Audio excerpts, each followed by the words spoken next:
are streaming again. Let's see if we make it back towards live studio and see if that catches up with us and if it synchronizes. Says we have an excellent connection, and we're going to do our best to dive right back into subject. And okay, let's see if we can get this going. And we're going to. Ooh, okay, not showing up just yet. We're going to check out if that shows up in the Gmail, which it should. With we're now live. Good. So let's see. We're going to once again reset the YouTube, which is the slowest to catch up. And oh, here's what's the problem is. We found the problem. Okay, so the problem is this. There we are. Code VANTABLACK, and let's make that larger. Everybody slapping up, vote up there, and we're going to just ask you all to just ignore the other one. We have to take that down because everyone's going to look at that. And okay, so we'll start the call. Let's do this. This will be exciting. We go into call, and we're going to rearrange the audio, and then we're going to talk with Aristides. Okay.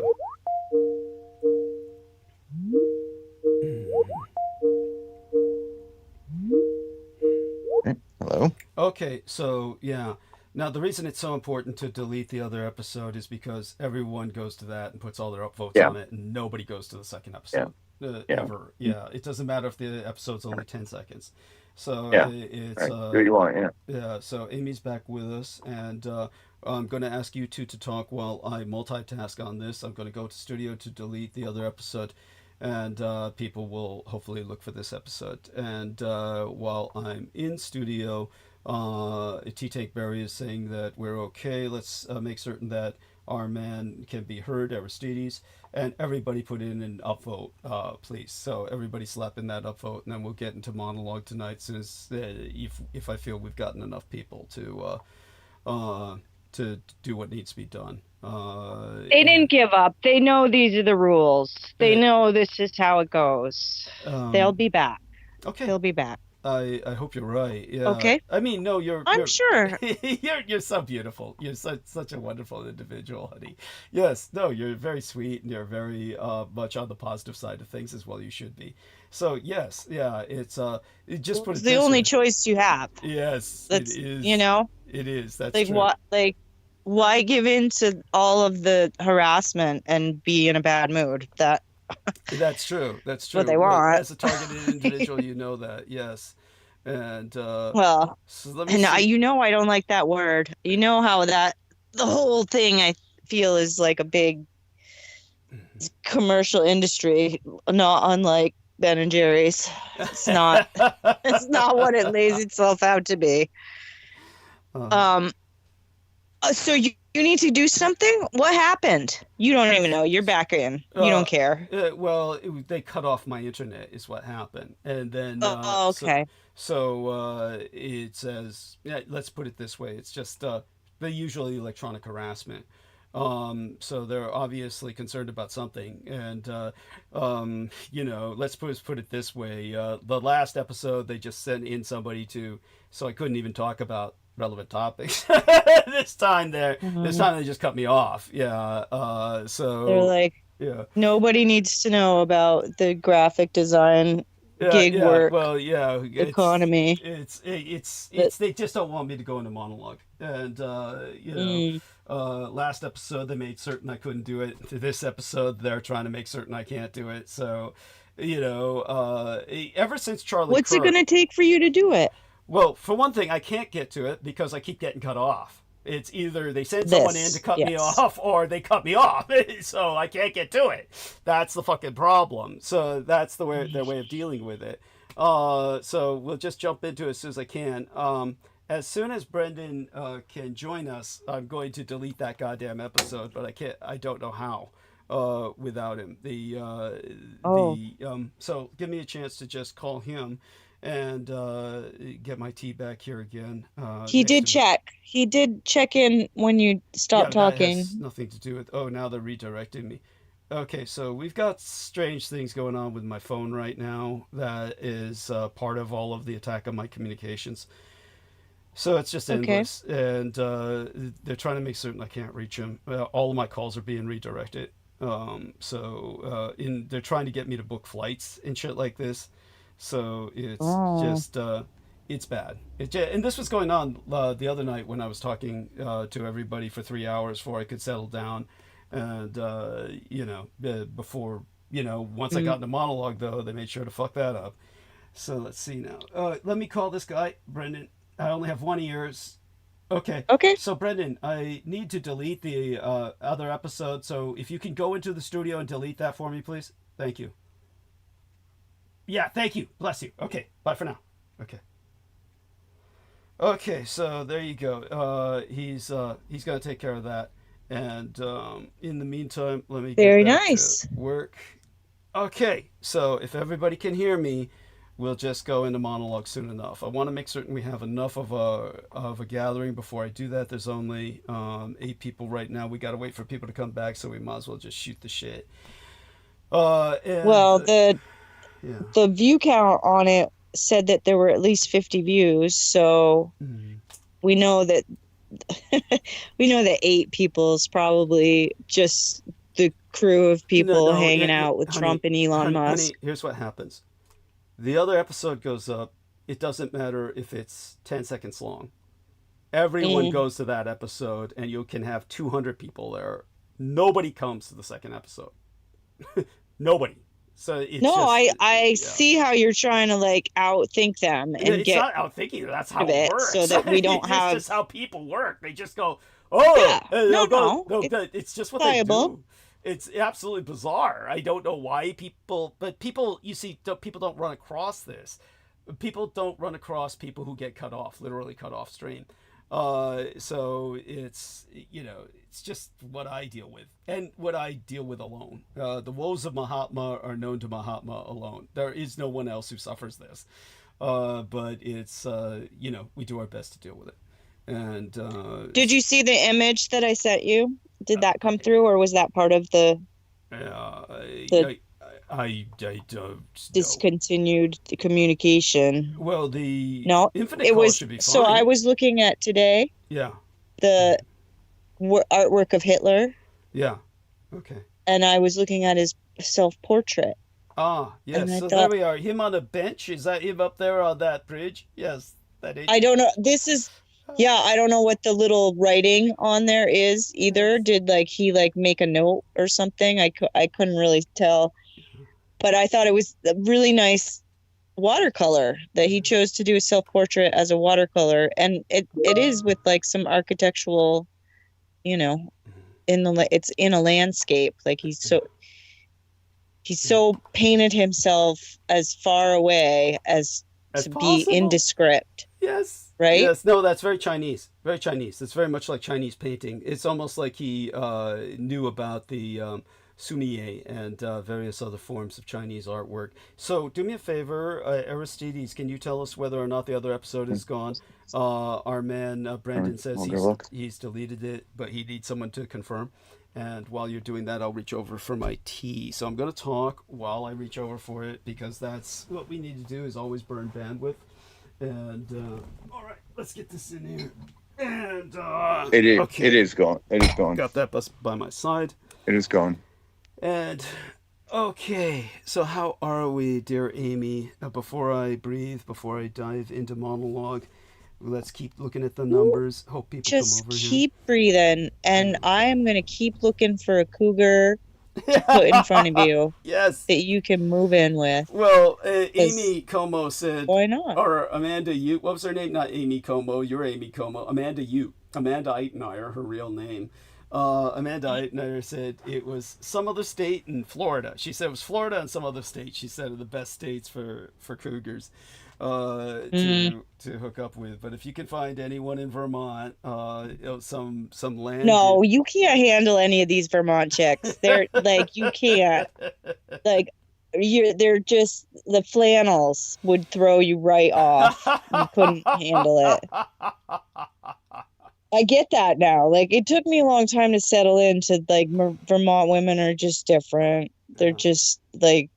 just like I'm like complaining that like I don't have plumbing, so I haven't shaved my legs, and like all the other Vermont women listening to me are like immediately like rolling up their legs to show me how much hair they have, and then they're saying things like, Amy, this is Burlington. Nobody shaves anywhere.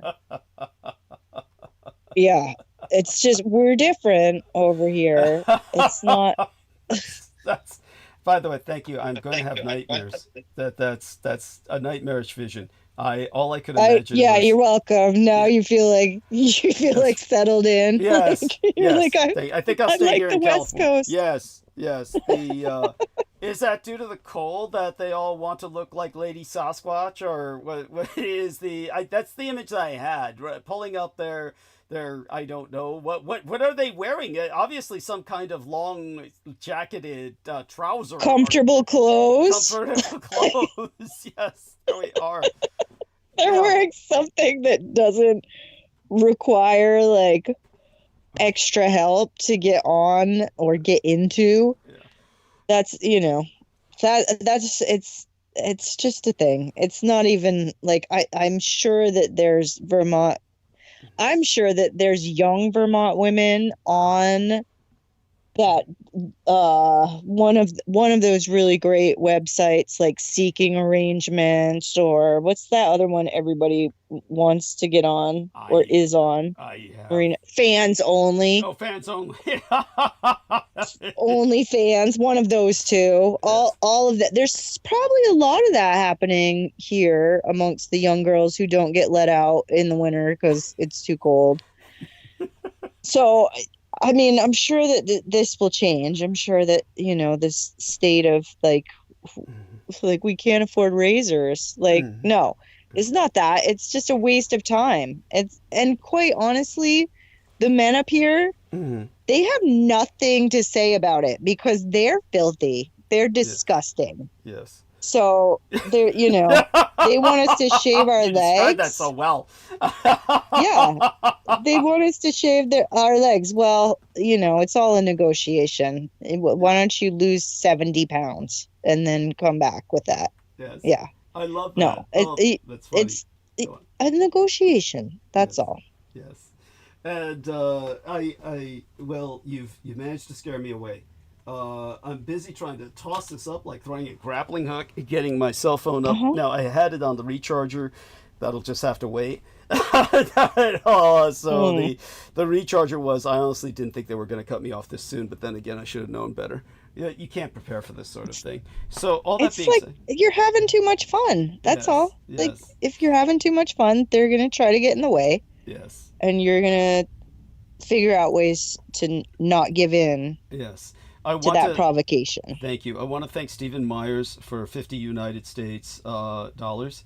He said early money for Team DD. Thank you so much, dear Stephen Myers. Believe me, it's beyond my words to be able to express my gratitude right now, and we certainly need it, and we certainly need other people to emulate yourself.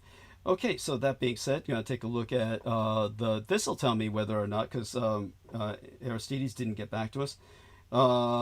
Did he was supposed he entered a message on that, but I guess it wasn't up long enough for me to get a notification. Aristides, are you there? Is he here? Yes, Oh, yes. oh yeah. What's up? So did you find out? Okay, he's here. Did you find out if What? if the if our It's man? gone. It was He deleted. said it was Okay, gone. good. Thank you. It was deleted. Yeah. Thank you so much. Bless you. Okay. Do you want to try and do the blurb again, Aristides? Since we're recording Yeah. it from the beginning. Yes, yes. I'll redo the blurb. Thank you. I will keep it a little shorter, but make sure you hit the thumbs up. It's important for the algorithm. There are downloads placed. You can't see them because people are jerks, but it affects Dirk Douglas's ability to be found and suggested. So please hit that. Please make sure you're subscribed. If you don't see the button right on this program, go to his main page. Even if you had subscribed before, please check. It may have come undone. Turn on the notification bell to get the handy pop-up. need an account to do these things, please try to make one if you don't have. And share the main link. That'll be the same after the program. Upvote the comment that Douglas leaves after the program finishes with crucial information. Please do that for similar reasons, or even leave a comment of your own. And not the least of which of all this, please consider, or actually do send Douglas some money on PayPal. Let's get the link into this chat. Thank you so much. Yeah. Yes. And you don't need to find the link. The fact that you can't find the link possibly is not an excuse, because all you need to know is he's Douglas Dietrich, and he is on PayPal, and you can go there and search, find him easily by his name or his handle there, Douglas D. Dietrich, which he has right on the front screen here. And I don't even think you need an account over there to do that. There should be something you can click. Just send this person money with a credit card. I think it would take a credit card, though, if you don't have a PayPal account. But you can do that, or you could send it, from your PayPal. I did see a thing also. A lot of people use the Venmo thing, which is more like it's owned by PayPal also. They're making it so you're going to make it so you can send payments between the two. It's the same company. Venmo is, I think, more designed for kind of on the fly, like from your mobile, like, you went and you shared dinner with people and you're splitting the bill. Oh, I got to send you $20. It's like, I don't know what the real difference is. But anyway, if you only have that, not PayPal, I think soon they are coming out with a way to bridge them together. So we'll report back on that. And let's see, what else? Go in your little settings menu, because you have to be logged in to do the upvoting and these other functions on YouTube. You have to be logged in. And you can also create sub channels under your main login. It may say switch channel or switch account. Or say switch account. Yeah, it's not a separate account. You can make sub channels that can each do their own upvote. You don't have to put anything in them. Please consider that. And what else was I going to say? Oh yeah, check that you're under that menu in the upper right, where it has an icon if you put it, or it's in the upper, your settings menu. Check that restricted mode is off, because that can impact your ability to receive adults only content, or possible controversial or otherwise subjects otherwise not fit for young ears. But please make sure that's off if you're an adult. If you're not, go ask your parent or guardian permission to continue to listen to the program. Or don't. But if you don't, we're going to let you go. But go log in to your parents' PayPal and send Douglas money. We'll make an exception if you do that. Thank you. Sammy Romero is never going to let his kids listen again. I was wondering, like, listening to the last time that you guys were going on with a kid in the room, like, it's so hard to take some of this stuff down to a level where children could even comprehend what you're conveying. Like, to even think like that this information could be made child proof, friendly or accessible. Yeah, that's most adults can't get it either. So most adults were damaged in childhood and never grew past that developmental delay. It's true.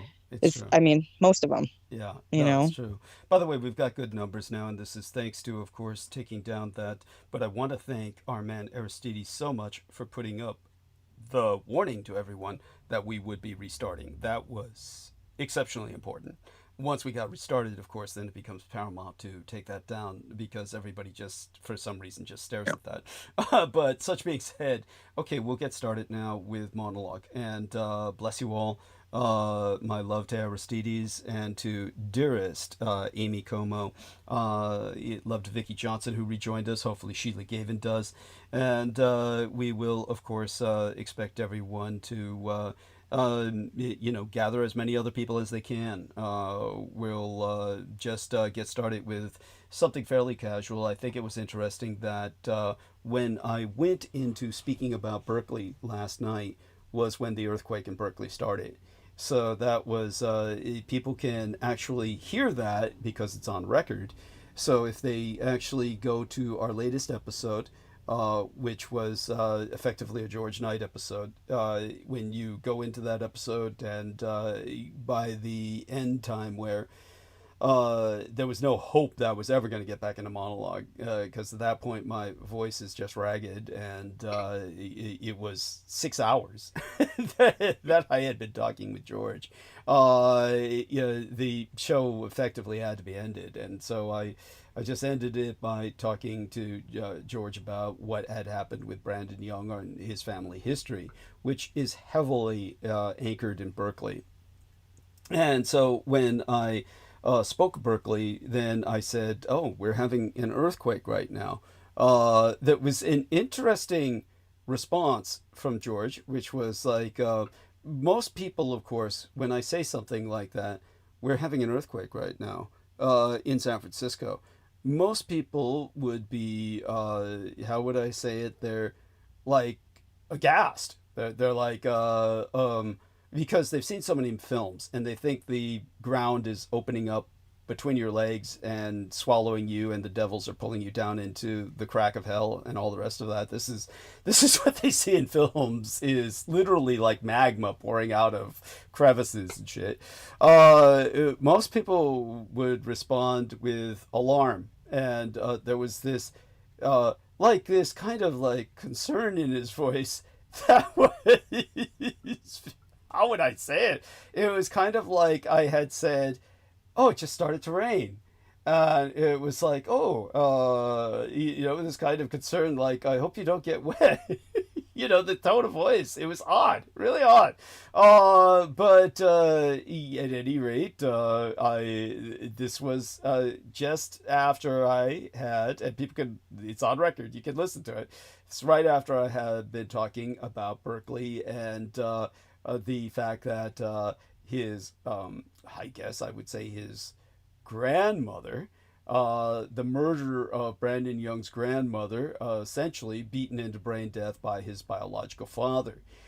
So when I was talking about that going down in Berkeley and this earthquake strikes, it's then a rather kind of nonplussed affect, which is okay. How are you going to respond? Some people, obviously, a lot of people get really stressed when you say something like that. Not that he should have. It's just that it's just unusual to hear someone with that level of a kind of, shall we say, casual affect. Maybe it was because of the way I said it was not alarmed myself, because it takes a lot to get me going. Mostly what gets me going are little things and irritations. Irritations get me going.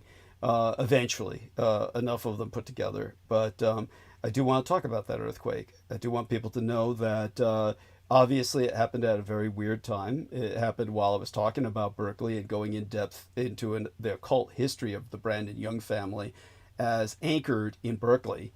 So the night before last 4.3 magnitude Berkeley quake centered in Berkeley's Elmwood neighborhood that woke residents behind our Golden Gate at 2:56 a.m. on Monday morn was not just, shall we say, in the neighborhood that I was talking about on air, epicentered directly in, like, at the street address, but it was among 50 of the largest that the Silicon Valley and Biotech Bay Area Metroplex region has experienced since the great 1906 San Francisco earthquake and fire. To reiterate, while I was speaking of the very locale of the Young family and their cult established in Berkeley, California. A Richter scale magnitude 4.3 earthquake jolted the Golden Gate, greater San Francisco, Silicon Valley, and biotech Bay Area metroplex region from sleep early Monday morning, with its epicenter located in Berkeley's Elmwood neighborhood at the intersection of Dwight Way and Piedmont Avenue. Now, that temblor struck at 2:56 a.m. Pacific Daylight Time and was initially reported as a 4.6 magnitude before being downgraded, making it the strongest earthquake felt in the Bay Area since October of 2022 and ranking among the half a hundred largest earthquakes our region has experienced since the great 1906 San Francisco earthquake and fire. Now, the earthquake triggered our region's Shake Alert early warning system, sending alerts to every smartphone across Northern California, excepting my own, of course. Now, more than 22,000 residents reported feeling the quake to the United States Geological Survey within hours, with shaking felt from Salinas in the south to Santa Rosa in the north and as far away as Stockton, California. Now, to qualify by my personal experience, Monday morning's quake was not nearly as bad as Loma Prieta, and that happened while I was living in the same place I live now. Only a couple of little pictures fell over. Loma Prieta, on the other hand, was like being in the North Atlantic during a hurricane. Big difference. Still, this was the largest Bay Area earthquake in nearly 3 years. Monday morning's earthquake represents the most significant seismic event to hit the San Francisco Bay Area since the magnitude 5.1 earthquake that struck east of San Jose on the 25th day in October of 2022. The 4.3 magnitude quake, this one, the Bay quake, it ranks as the largest earthquake centered directly in Berkeley in recent memory, with its epicenter just blocks from the UC Berkeley campus. In other words, exactly epicentered on the cult of the Kings of Edom temple that was established by Arthur Middleton Young, the grandfather of Brandon Young, while I was speaking about it on air. Now, to put this earthquake in historical perspective, it's approximately the 15th largest earthquake to affect the Bay Area since the devastating, I think it was a 6.9 magnitude Loma Prieta earthquake of 1989, and roughly the 50th largest since the great 7.9 magnitude San Francisco earthquake of 1906. The Berkeley Scanner noted that there have been just 7 other earthquakes in or near Berkeley since January 1st of 2023, making Monday's event particularly significant for the East Bay community. Now, I haven't followed up on this. I remember checking on it right away. Obviously, Edbeth, my son, was concerned.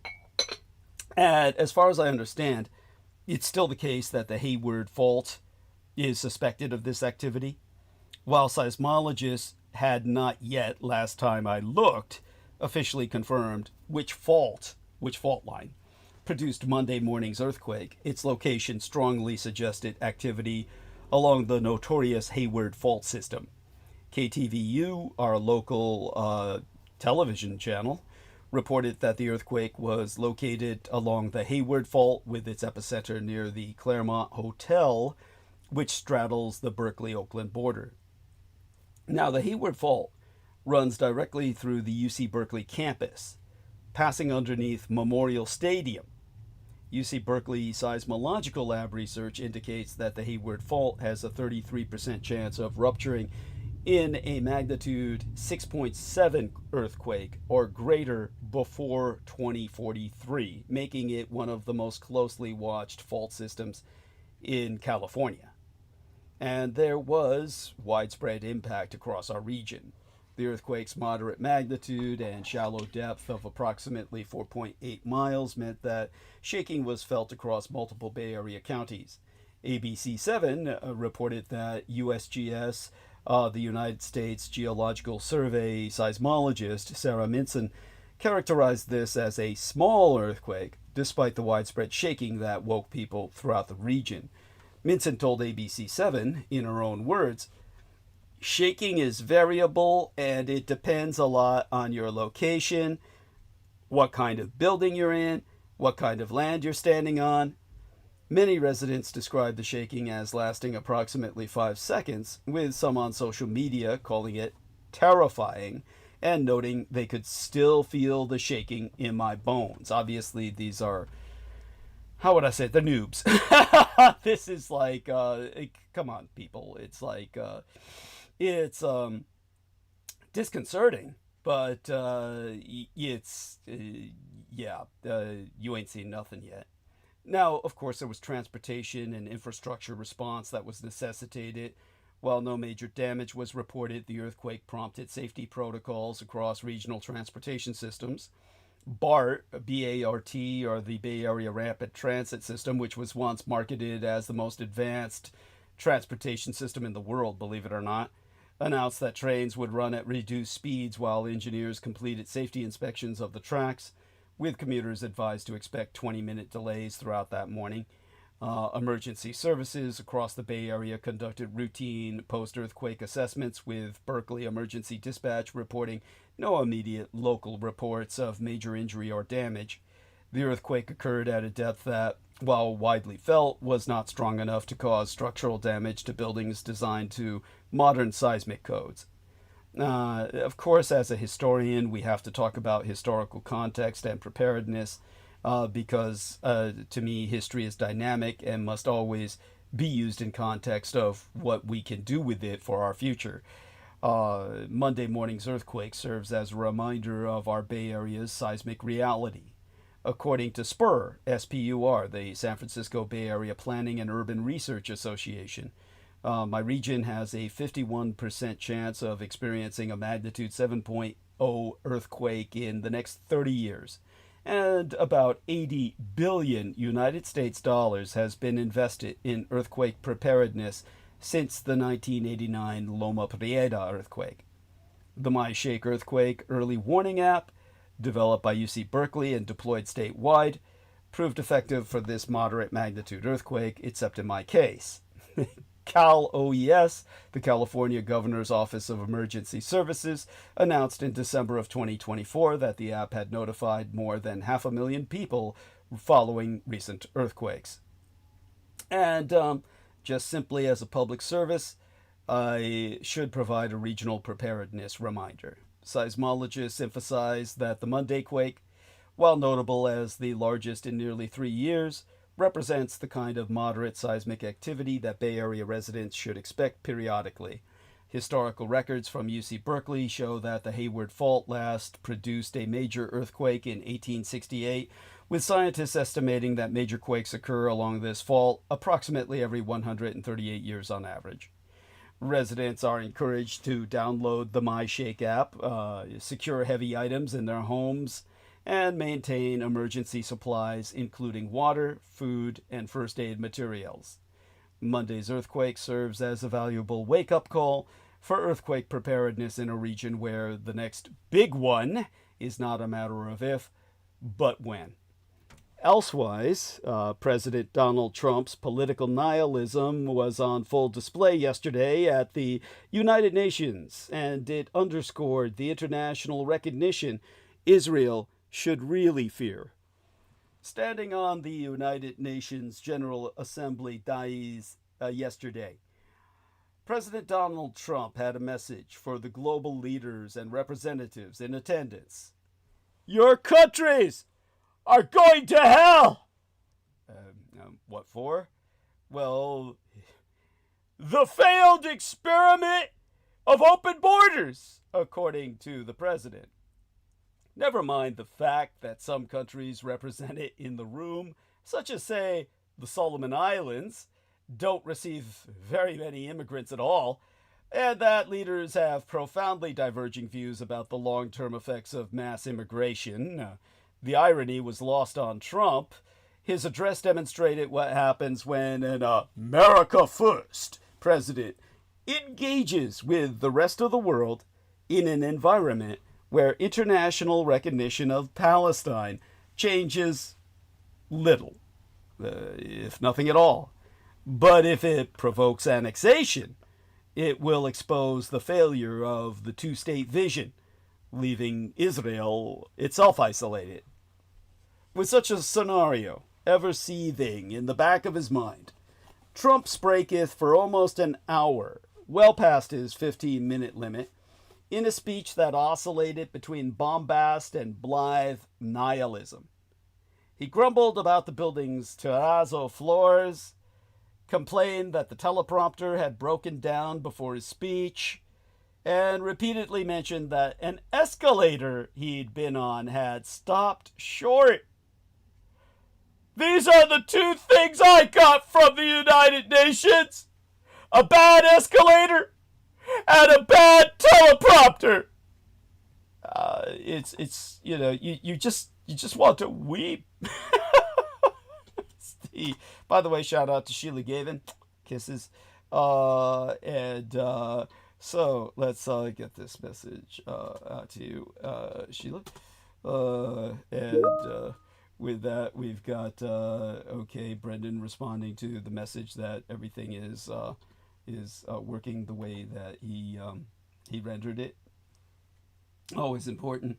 And so let's see now. Okay, let's get this going here. All right. Okay. So, such having been said, now Trump also falsely claimed sole credit for ending 7 fucking wars, and at one point suggested that radical environmentalists want to kill all the cows.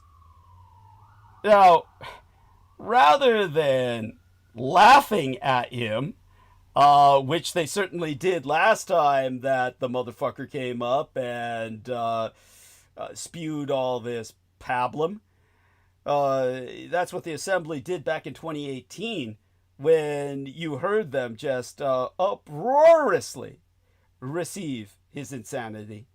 His audience was silent this time, politely chuckling at some of the ad-libs and sitting through all the digs. Now, his address featured many such unrelated and fabricated elements, including the supposed con job of climate catastrophe. It's all too real. And the claim that London and its mayor want to institute Sharia law. They most certainly don't. And the through line was the contrast between America's current golden age under Donald Trump and the death and destruction that Trump argues other nations are facing. The support for his general thesis that he's handling the world's most intractable crises better than anyone else is, or indeed historically ever has. Trump's disregard for diplomatic norms extended to the United Nations itself. During his speech, he asked, not as any inspiring prelude, but as a swipe, "What is the purpose of the United Nations?" The vision of the world the president espoused was one of profound dysfunction, a globe enveloping chaos that is eating away at the very fabric of society, except, of course, in America, under his divine tutelage, as per his telling. Faced with a world on the brink, Trump seems to be throwing up his hands. Countries can either follow his cue or fend for themselves. Such having been qualified, is the America First mentality about investment at home, or is it just about the abandonment of long-held foreign policy objectives? The answer depends on Trump's disposition at any given moment. Take his unpredictable stances on the Ukrainian conflict.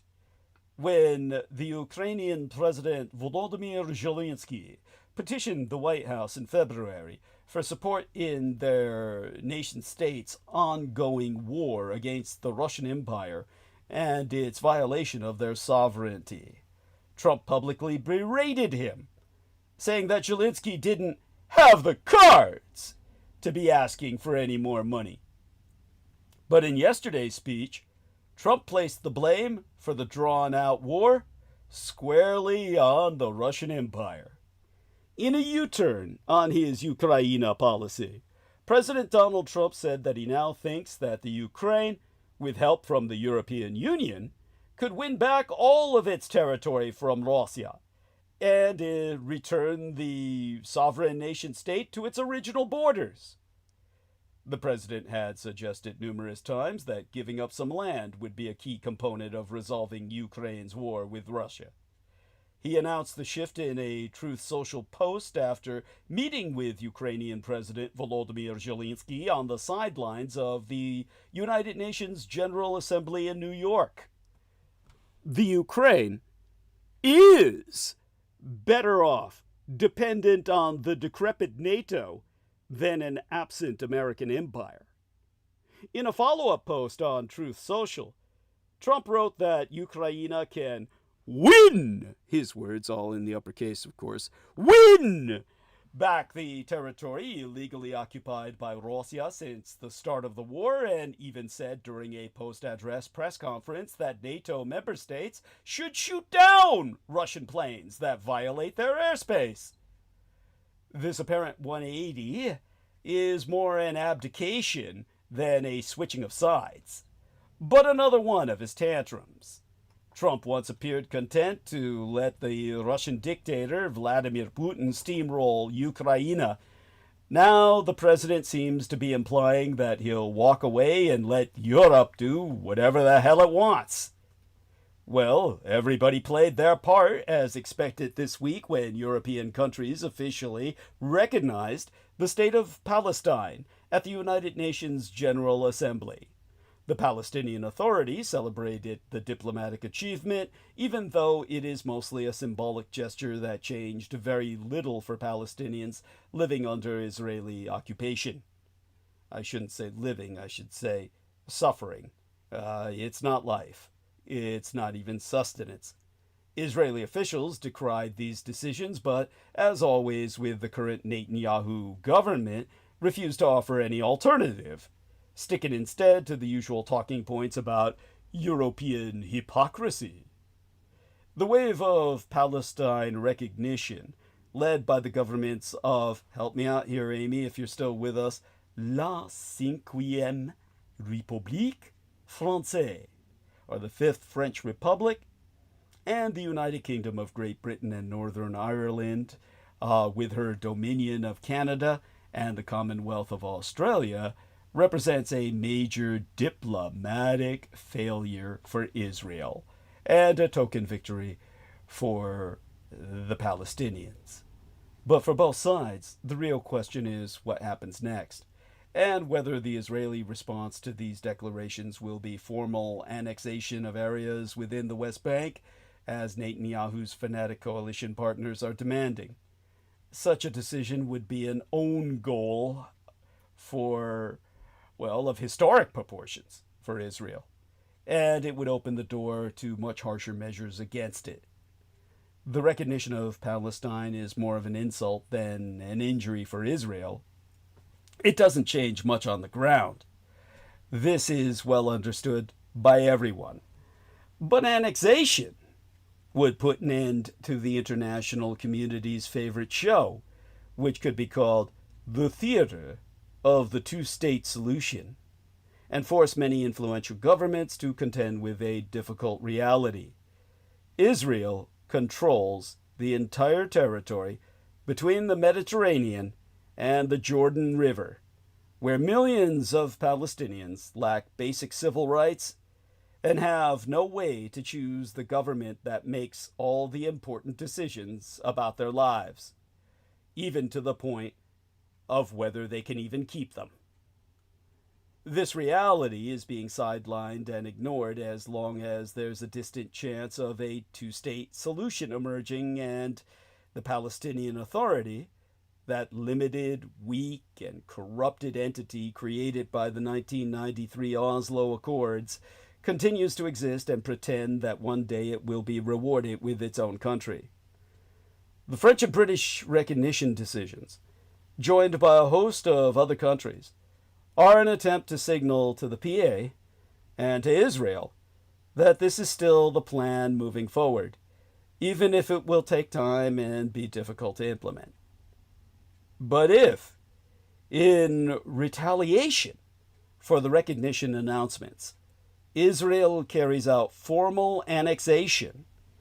That would be game over, and the curtain will be lifted for everyone to see what's really happening under Netanyahu's watch. There's no hope for a two-state solution. The PA is on the verge of collapse. That's the old Palestinian Authority that, well, was never really standing.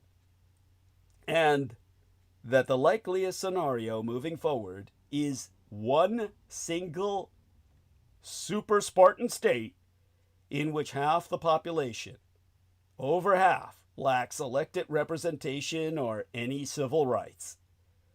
This is only exacerbated by Netanyahu's plan to take over the entire Gaza Strip and place it under Israeli military administration.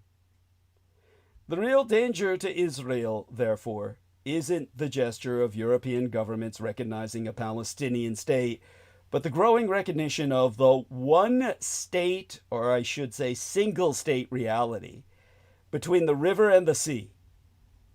That recognition could lead to more severe sanctions against Israel and greater isolation from the rest of the world. It would be a disaster for the Jewish state, one that its own extremist government will be fully responsible for. In domestic affairs, this side of the Atlantic, President Donald Trump has signed an executive order designating Antifa as a domestic terrorist organization, amid cultural celebrations, no less. Despite concerns about immigration raids, people took to the streets of cities across the United States to honor Mexicano Independence Day and Hispanic Heritage Month. Some of the festivities were scaled down because the Trump administration continues to review the activities of any and all organizations it considers left-wing, simultaneous to conducting mass arrests during routine immigration checks at courthouses and at work sites. Yester Septimania, but last week, 3 sources familiar with the probe told the Fourth Estate that the order was signed in the aftermath of Charlie Kirk's mercy killing. Well, a mercy for the rest of us. Where Trump, Vice President J.D. Vance, and the White House Deputy Chief of Staff, Stephen Miller, have accused left-wing groups of fueling political violence, albeit there has been no evidence of any ties whatsoever between Kirk's death and left-wing groups. Yet Trump has a very good reason to be terrified of far-left radicals. If you're even remotely associated with the Democratic Party, whether running for office, helping out, or just breathing while democratic, I should use the term suspiring, it's more suitable to my nature. The Russo collaborationist Red Republican Insurgent Party and the Russo radicalized right-wing mainstream mass media machine attack dogs will label you a far-left radical. So in the interest of clarity, let me make it official. I'm a far-left radical centrist. Going on from there, here's why. I believe every worker should have the right to democracy in their workplace. It is a union, and that nobody who works full-time should have to languish in poverty because the minimum wage hasn't gone up in an insanely stupid amount of time. I'm a far-left radical centrist. Retired people shouldn't have to pay income taxes on their Social Security. You know, the way it was before Ronald Reagan. That morbidly rich people should pay into the system like the rest of us. That Social Security should pay enough to live modestly upon, and that Medicare should cover all our expenses with minimum hassle. I'm a far-left radical centrist. Every American citizen should be able to vote without a hassle. and taking away your vote should require a judge's action to prove why. Just like if a state wants to take away your gun. I'm a far left radical centrist. Speaking of guns, which we'll get back to, it's obscene that the leading cause of death for our children is bullets. And we shouldn't have to regularly terrorize our children with active shooter drills. We need rational gun control laws, firearms reform, if you would, like almost every other nation state on earth has. I'm a far left radical centrist. It's crazy. That doesn't even do it justice. It's stark, raving, fucking mad that 3 men own more wealth than the bottom half of America and pay less of their income in taxes than your average fucking teenager. If we want the general prosperity of the 1950s, we should have the same tax rate that Republican President Dwight David Eisenhower so loved.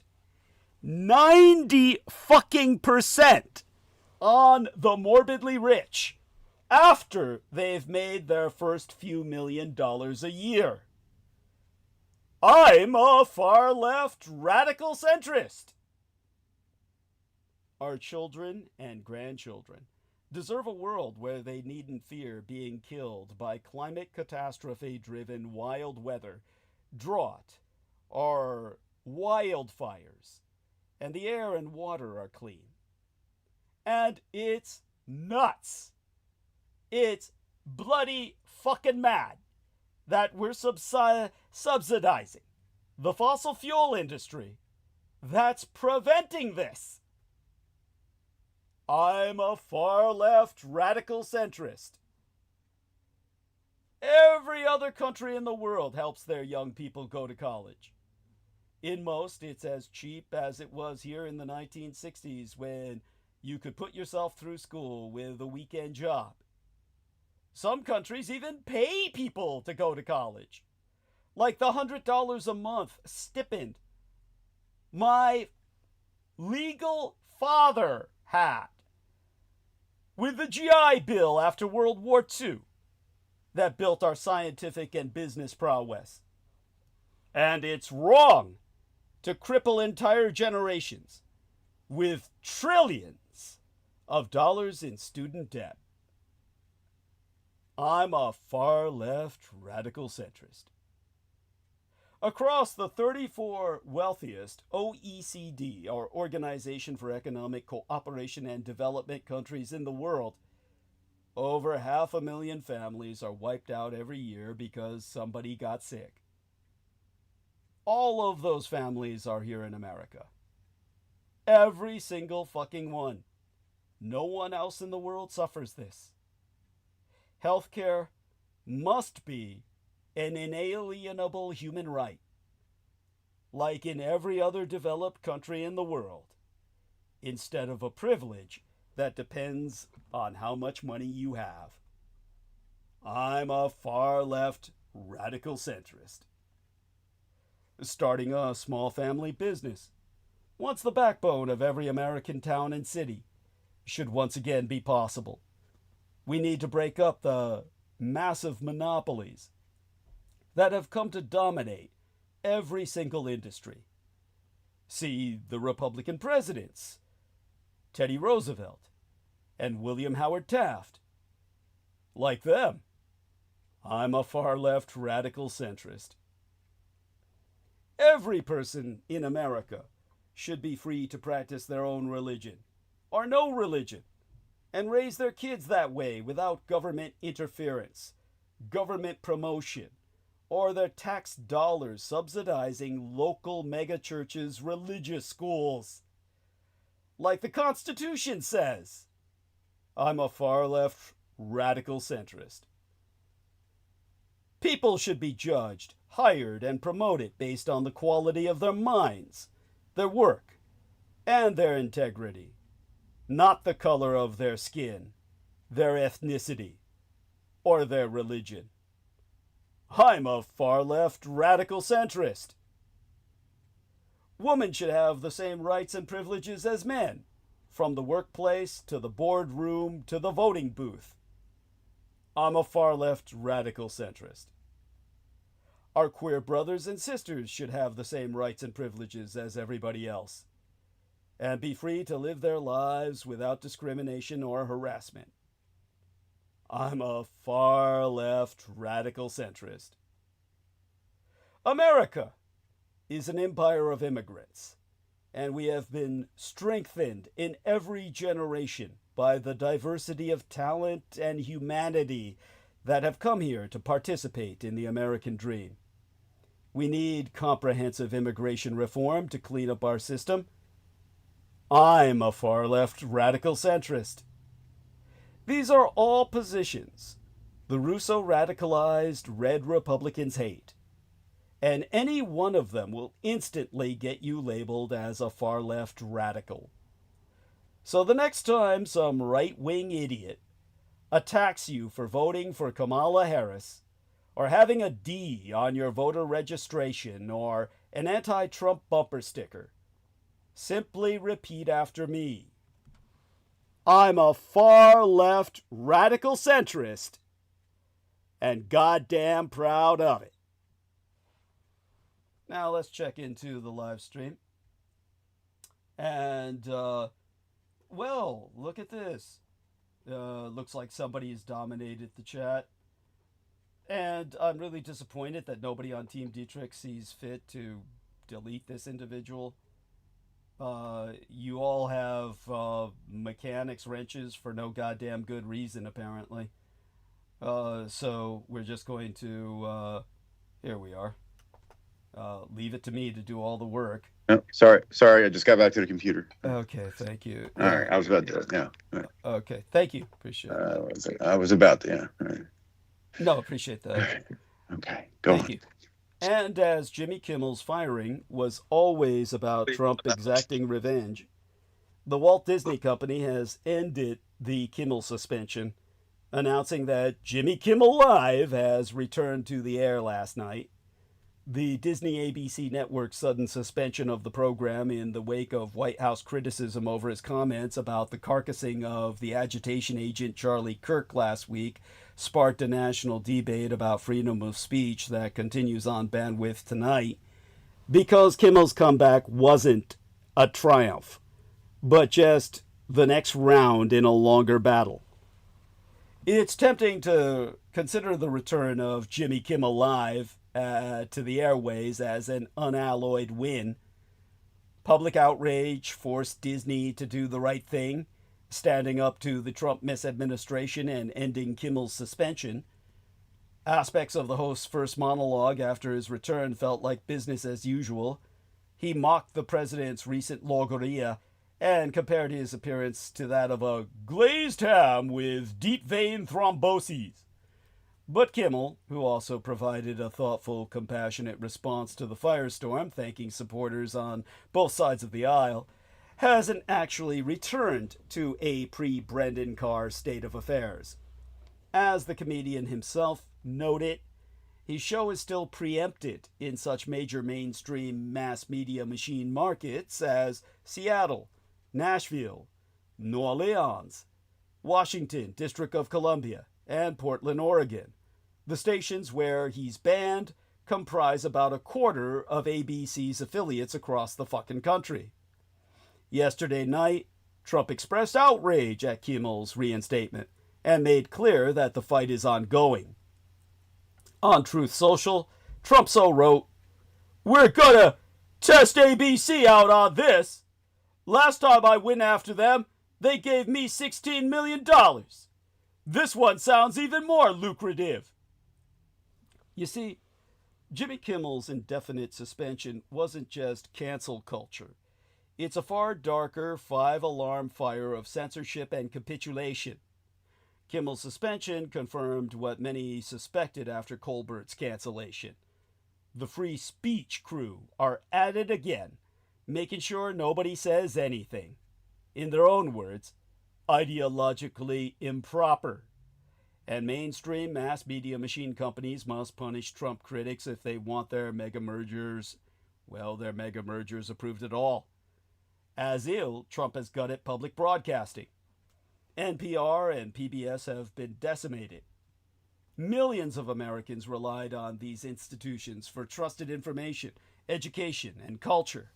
And now they've been erased because they reported on reality. You know, as Stephen Colbert said, reality has a well-known liberal bias. And it's not just public media. Jimmy Kimmel silenced, albeit in this bizarre manner where he's as good as dead. He's claimed to be brought back in this partial reanimation. We could call it Jimmy Kimmel Zombie as opposed to Jimmy Kimmel Live. Colbert canceled.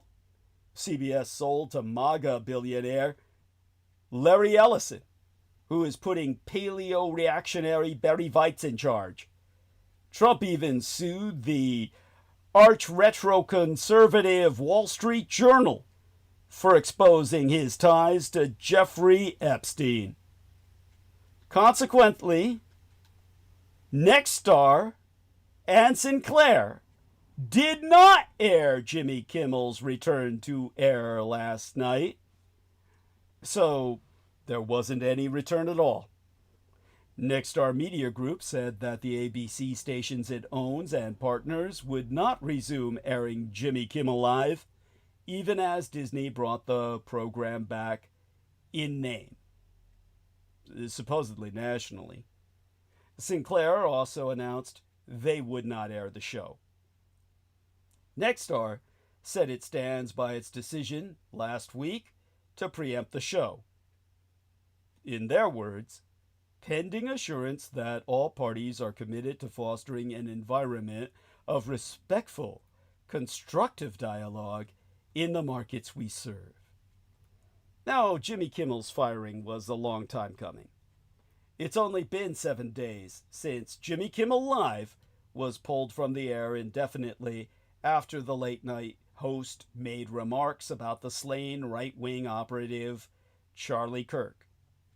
But giving Kimmel the boot has been years in the making for President Trump. The president, along with his Federal Communications Commission chairman, Brendan Carr, seem to have successfully intimidated the owners of broadcast TV stations in a way we've never seen before.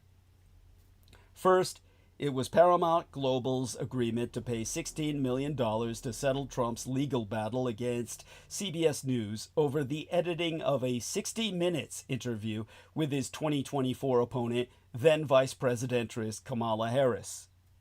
Then the president extracted $15 million in settlement from ABC in a defamation lawsuit over George Stephanopoulos' on-air reporting that Trump had been found civilly liable for raping the writer E. Jean Carroll in the 1990s. Kimmel's firing appears to be tied to Nexstar Media Group, which controls 32 ABC affiliates, needing FCC approval for its proposed $6.2 billion acquisition of the rival station operator Tegna.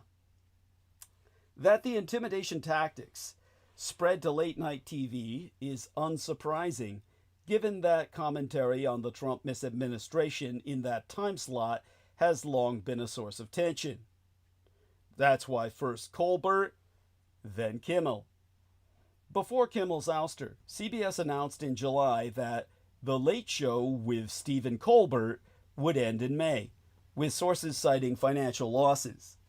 Just days earlier, Colbert had blasted Paramount's settlement with Trump, calling it a bribe.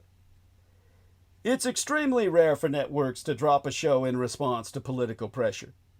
But in the Trump era of cancel culture, anything goes. Trump celebrated the cancellation of Colbert's The Late Show and called for even more late-night hosts to be axed. On Truth Social, Trump wrote, "I absolutely love that Colbert got fired. His talent was even less than his ratings. I hear Jimmy Kimmel is next. He is even less talent than Colbert." But the Kimmel versus Trump beef goes way back. Kimmel found himself in hot water last week when he seemed to suggest during a monologue on his show that the Utah man accused in Charlie Kirk's killing was a pro-Trump Republican, which, of course, is precisely what he fucking is. He said MAGA supporters were desperately trying to characterize this kid who murdered Charlie Cook as anything other than one of them and doing everything they can to score political points therefrom. Tensions between the president and late-night host, however, date back to 2017, when Trump first moved into the White House and Kimmel poked fun at the new president from the Oscars stage. Their rift widened during last year's Oscars telecast when Trump posted a harsh review of Kimmel on Truth Social in real time, asking whether there had ever been a worse MC. Kimmel responded during the telecast by looking at the camera and saying, "Thank you for watching. I'm surprised you're still... Isn't it past your jail time?" Well, Trump exploded into paroxysms of rage. And with all that quaking and shaking going on, it suffices to, I think it's valid to ask, could The View be next? Just as Trump has called for Kimmel's firing, he's frequently gone after another ABC staple, The View. Trump blasted the show during a campaign rally yesteryear. "So I watched that stupid View, where you have these really dumb people." That's what he told a very large crowd, which responded with boos. The daytime talk show hostess's response was blistering, leaning into crimes the president has been proven guilty of. It was in sharp contrast to last week's hush on The View about the Kimmel controversy, the signature Hot Topics segment, which frequently blasts Trump, having gone cold as speculation escalated that the Trump misadministration was considering taking action against The View. The FCC chairman has indicated that the show might be investigated to see whether it qualifies as a bona fide news program, his words, which would exempt it from the agency's equal time rule. Trump's FCC chair, Brendan Carr, promised to dismantle the censorship cartel and restore free speech rights for everyday Americans. Ha ha ha ha ha ha. Sure, Carr and Trump are the censorship cartel, and many of the Ziodomic Rus occupation impositions thus far were laid out in Project 2025. But let's back up a minute. The dark story we're all struggling to survive, this rise of Zioccupational Rushism and destruction of civil order, fits a pyramid, not a straight line. And it explains why the killing of Charlie Kirk, aside from the Russo-radicalized right's incessant amplification of their outrage, actually is a big deal and very dangerous as a sign for today's political moment. First, those who abuse violence come for the politicians. Then they come after the pundits and reporters. And finally, they encourage average people to turn their guns on each the other. At the apex of the pyramid of people, first targeted for violence, are politicians, people who choose to live in the blast radius of public power.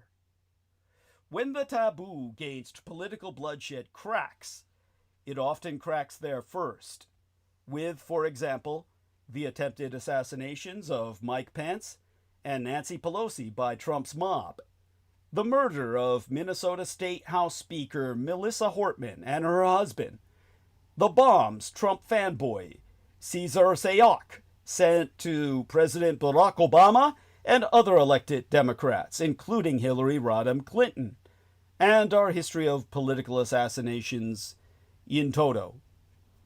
The second tier down from the apex is the world of thought leaders, editors, and reporters, the people who interpret events for the rest of you, like myself. In healthy times, we're noisy. sometimes infuriating, and very much alive. When countries are sliding into totalitarianism, after politicians are cowed, this middle level of the pyramid, the thought leaders and reporters, become the targets. At the base of the pyramid is everyone else, the broad foundation of ordinary citizens who expect to disagree without fear of dying for it. In the last stage of democratic decay, the taboo collapses here too. I really wish we didn't have to be having this conversation, to be considering the possibility that our politicians, our thought leaders, and eventually each one of us ourselves, each one of you yourselves, could be the victims of violence incited by political conflict. But that's where we are.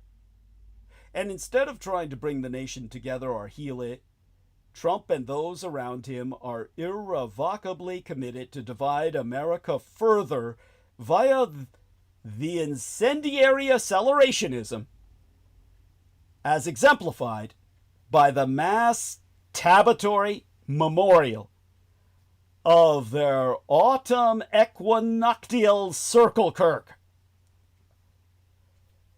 Charlie Kirk's funerary memorial service was the biggest Trump rally ever, serving as a paleo-reactionary revival where heretical religious fervor fueled an emboldened political agenda.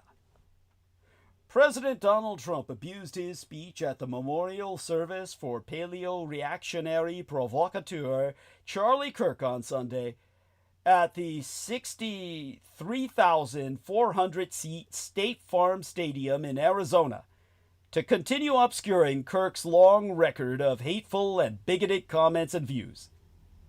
Other speakers were also a party of the process of abusing what was billed as a memorial service instead as a political hate rally for the Russo-radicalized right. Charlie KIRK's memorial service in Arizona called for combat and retribution. The one thing the Republican leaders had in common in their speeches was that the agitators' elimination should be a turning point, the start of a revival for religio-reactionaries. Over the weekend, tens of thousands of mourners assembled in Arizona for the memorial of Charlie KIRK inside State Farm Stadium in Glendale on Sunday afternoon. Leaders in the MAGA machine, of which the 31-year-old KIRK was a central part, were in attendance, including President Donald Trump, Vice President J.D. Vance, a number of cabinet officials, and the multi-billionaire techno-executive Elon Musk. On at least one flight into Phoenix, passengers sang "Amazing Grace" as they touched down at Sky Harbor Airport. Planes from Washington, D.C. consisted almost entirely of people traveling to the memorial.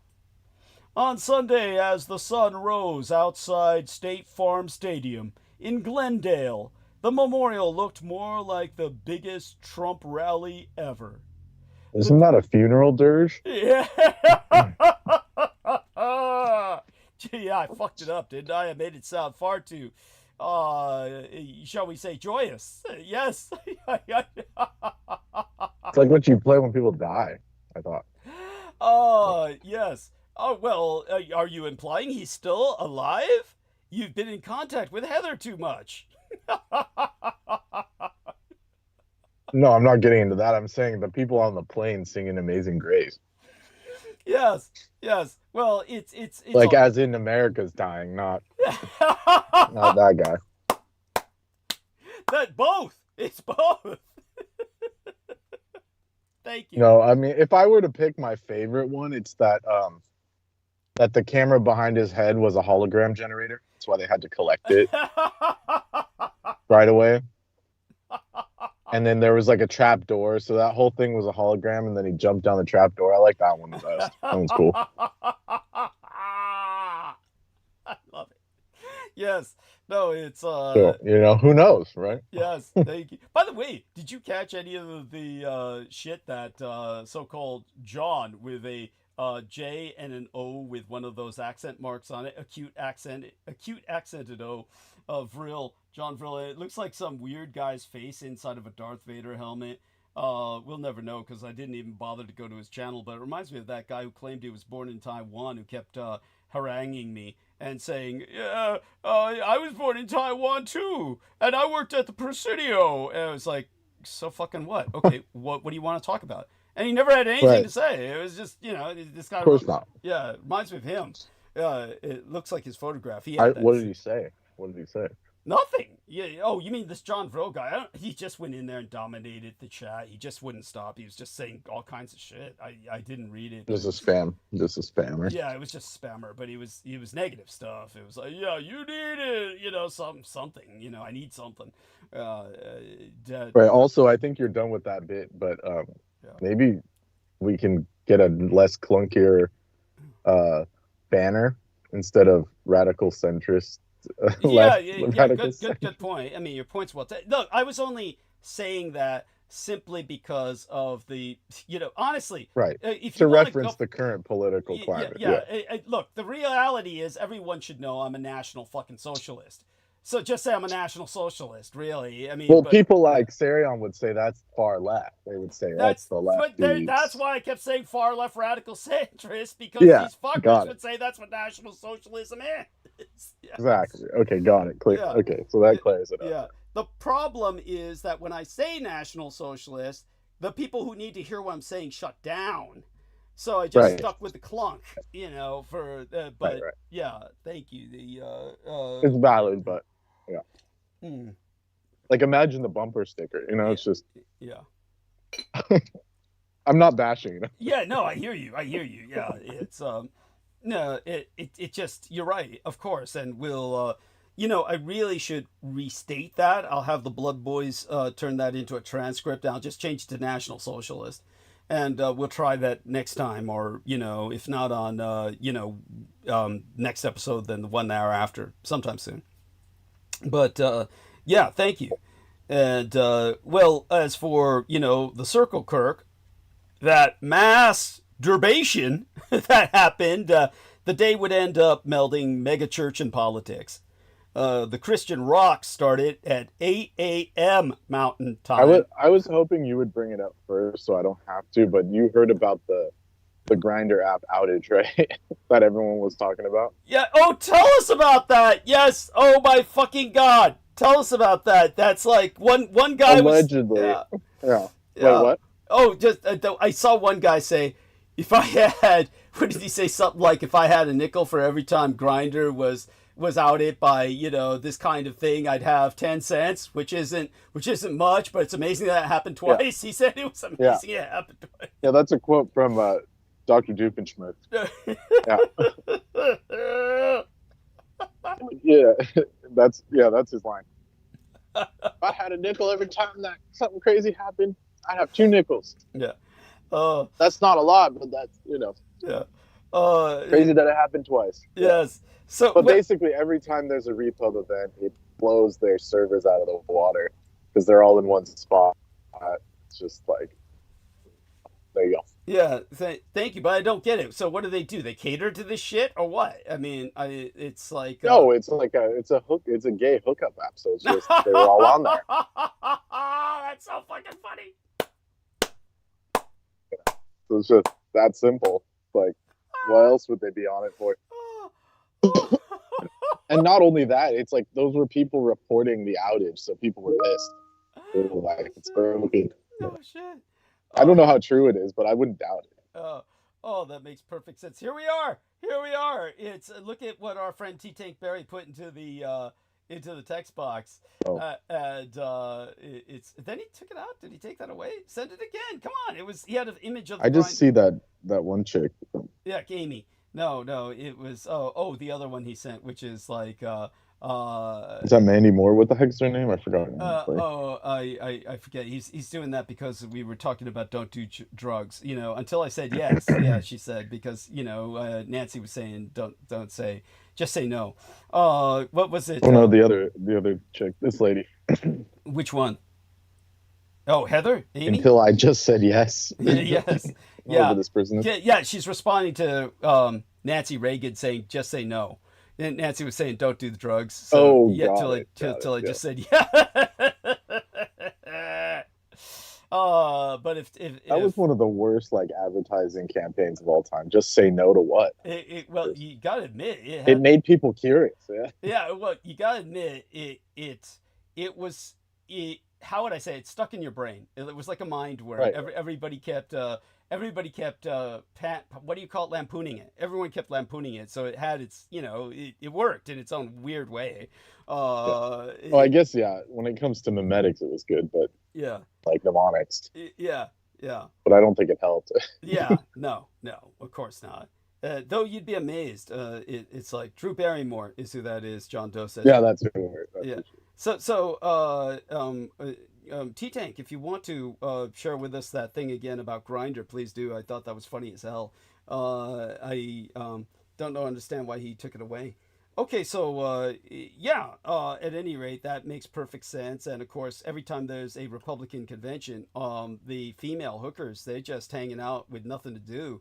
All the young boys get bought up. That's all. That's the fact. So the repoobs are, they're so deep in the closet, they're in fucking Narnia, and so they come out the other end. And all right, let's take a look at what was brought up here. Okay, cocaine by 12. All right. Not quite sure I get that, but it's cute. It's a funny image.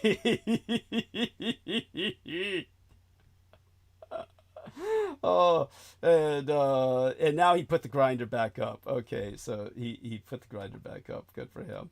And there you go. You can take a look at that. And okay, let's take a look at what it says. Pride, massive grinder outage reports coincide with the Charlie Kirk Memorial Service in Arizona.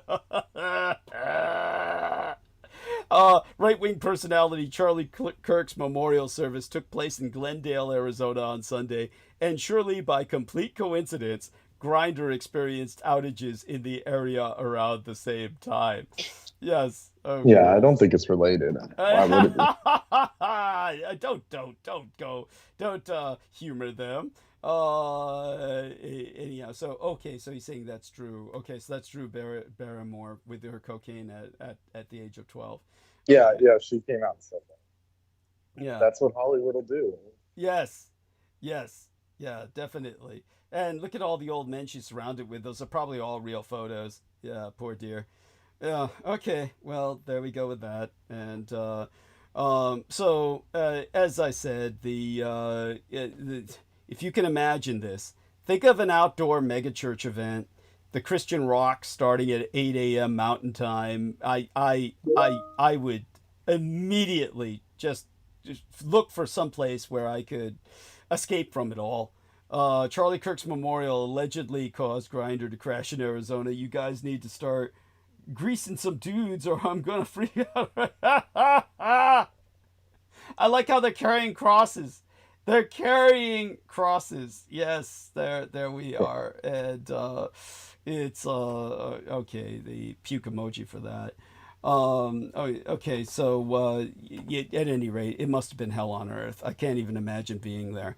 All these people quaying for concessions, and then the lyrics started appearing on this jumbotron. They kicked out Fuentes within seconds. He just was at the front door, and they walked him out. Oh my God, I can't even remember what his trip was. What was the trip with Fuentes? Oh, he's like some Holocaust denying, dude. Oh, he's the griper dude. He's the griper. Yeah. Okay. Yeah, and then they were all like, it's your fault he's dead. Yeah. Because it was one of your guys. Oh, good. Yeah, but they kicked him out. He's lucky he got out alive. Dumb motherfucker. Yeah.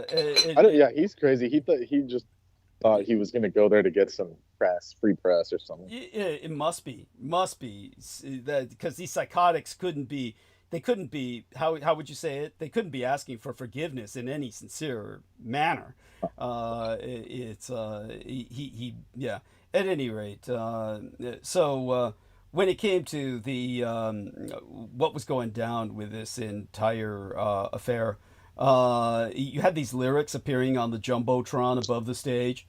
You take what the enemy meant for evil and you turn it for good. Now set that to Christian rock music, and you've just got this experience that it's the opposite of transcending. I'm sorry. I don't even know if Christian and rock can really go together in the same. Of course not. Thank you. Like that whole praise rock thing is so just backwards. Yeah. Yes. So we've got this Fuentes. Yeah, I'm close to just joining the Jews at this point. Yes. Yeah, that's Fuentes. That's Fuentes. Plan B. Plan B engaged. Right. Yeah. So. And this is, but yeah, he was against them this whole time, but yeah. Yeah. Well, can't beat him, join him, I guess is what his thinking is. Now that, of course, one wonders if they'll have him. So that's the question. Yeah. At any rate, yeah. All such. Yeah, I won't distract you any longer. But the only thing I saw from that whole event was where the reality show wife was grasping the reality show president. It's just so. Like if you have the They Live eyes, glasses on, it's so cheesy, man. Oh my God! Yes, those two they would have glowed in the dark with their They Live glasses. Yes. Now feel free to interrupt anytime you want. Honestly, it's not like it was the other night where that was totally different. It was the situation was that was I'm ready to talk about World War II for 6 hours. No problem.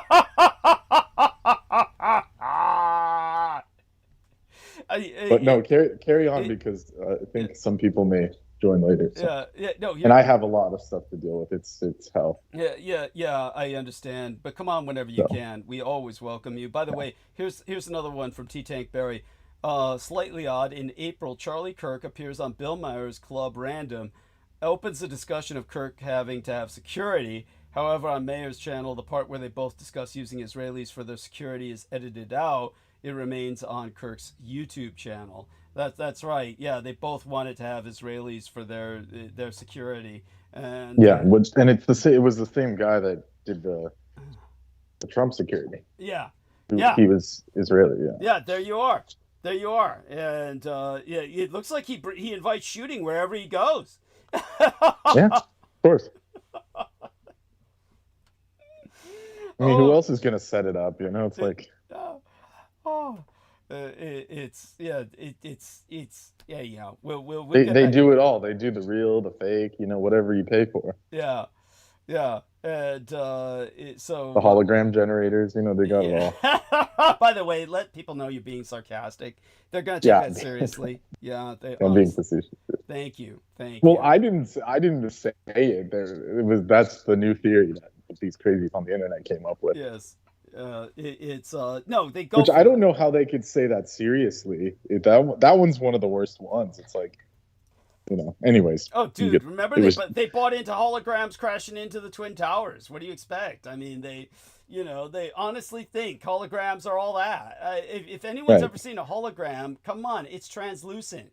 You see it's a hologram. At best, it's gonna look like Star Wars, where they got the little figure in their hand. It's. Seriously, it's absolutely bizarre. And why would they need to do that when they have like theater level blood packets and all that? That was the original theory. Their theater, why didn't they have any of those theater level blood packets for Trump when he said his ear was clipped? I mean, all they had was fucking ketchup. It didn't even. Yeah, he had to fall to the ground and they had to apply it. Yeah, that's just he cheaped out. He didn't pay for the. Thank you. No, He didn't pay for it. Yeah. yeah, no, it was ridiculous, and we'll get back to that too, inescapably. Not to talk about his bullshit in detail, what he was pulling, but obviously it's relevant. Um, and on all the seats in that stadium, instead of Trump signs, there were these posters with an image of Charlie and a Bible verse. Here I am, Lord, send me. And packs of tissues on every seat. That's the part that got me. Well, It's like, were they all? This is a circle, Kirk, right? The biggest masturbation in history. They're all like jerking each other. That's the first thing I thought. The tears I don't buy. But speakers insisted to the crowd that this was not a funeral, but a spiritual revival. I think it's more larvaceal than spiritual. yeah. People were saying, why did she come out with the? It was like fanfare and fireworks, like a rock concert. Yeah. But then she was crying. It was like so weird. Yeah, it was odd. Yeah. Yeah. What's with that? What is with that? It's like they were celebrating. Well, she really was. Deep inside, she's truly so glad he's gone. She is so glad. Yeah, she don't have to work anymore. That's nothing wrong with that. Yeah. She's Can't hate on that. Yeah, she's set for life. Anyhow, right into this madness, the White House brought 12 planes full of officials, including President Trump, Vice President Vance, and nearly the entire goddamn cabinet. Elon Musk was there too. He and Trump were photographed sitting side by side in Trump's skybox, chatting amicably, or circle kirking each other off, one or the other, on the floor. Yeah, and he had like the weird misformed hand. I don't know if you heard about that. Tell us about this. Yes. And is that because he had a gun that he was like hiding? His hand was really on his gun the whole time, but he had the weird misformed. That's my presumption. Well, people just make up stuff, whatever they think. Yeah. But that was my presumption as well, along with those online weirdos. Yeah. Is that he was like paranoid, so he, because of all the ketamine, so he bought one of those, false hands that like the circle, what are those things called? The agents use. Yeah. Like security agents. Got it. When they're walking around with the famous people in public. Yes. So it looks like their hands are at their sides, but they're actually like strapped. Yeah. Yeah. I hear so you. I don't know why he would need that, but I guess he felt like. Well, why couldn't he get one that looked real? That would be the question. Why did he cheap out? I mean, he got it through a popcorn box. What the fuck? I don't know. He wanted to look like an orc or something. Who knows with these people? He's just. Yeah. Who knows? He's probably injecting himself with like vampire DNA now. Yeah. Like your biosire was doing. Yeah, there you just go. So he could compete with you or whatever he thinks. Yeah, must be. Hopefully his body rejects it. That's. Well, obviously it is if his hands look like orc clubs. Like it looked bad. Like it looked really crazy. Oh shit! Oh, that's funny as fuck. And good. Let's hope he's feeling the impact of unhealthy living, which we know he's committed to in his own right. So but like I said, drop in anytime you want. I always need the input. And but basically, what had happened was amidst all that I've already described on the floor. Hundreds of people said, Hallelujah, waving their hands or falling to their knees in prayer. Turning Point Action, the political arm of Kirk's organization, recruited volunteers and registered voters. Banners read, Charlie wants you to register to vote. Tyler Bauer, or Bowyer, Turning Point's COO, he made his way through the crowd telling the press that this is new territory for the Republican Party. The fusion of Christ in our politics is changing the culture. It's unifying everyone. This is our civil rights movement. It's like that's so fucking reassuring.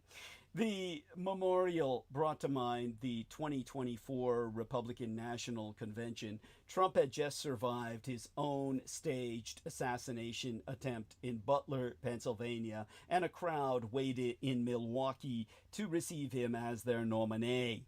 Everyone was saying that he had been saved by God so he could save the country. Then, too, Lee Greenwood performed on a sparkly stage. There were prayers, chants of USA, and remarks about God's guiding hand. You know, the one that looks so yellow inside of, hanging out of Musk's sleeve. I remember wondering whether Don't forget about YMCA. Yeah. That was a big one. Yes, thank you. That's right. That's right. The gayest fucking song imaginable. Thank you. Incredible that the Village People would butt fuck themselves. I guess they like taking it up the ass, so why not? I remember wondering whether that energy could go on without Trump as the savior. In Glendale, Forgiato Blow or Forgieto Blow, do you know how to pronounce that fucker's name? Fogartio Blow, the MAGA rapper. He told the press, "They think we're praising Trump like our God. Charlie showed me there's more to life than this movement. He showed the country religion is needed. A mission can't be won in 48 years. It's centuries." It's deep thoughts going through that cracker boy's head. In size and intensity, Sunday was the most Trumpian event I'd ever fucking seen. But for the first time, the Messianism wasn't linked to Trump himself. His name barely came up, if at all, for the first 6 hours. It was KIRK being cast as a martyr and a prophet. His friend Jack Posobiec said his death was not murder, but sacrifice. It would save Western civilization. Donald Trump Jr. wanted to expand the coalition that KIRK had built. To quote his T, if you're... Well, it's not wrong. Satanic sacrifice. Yeah, thank you.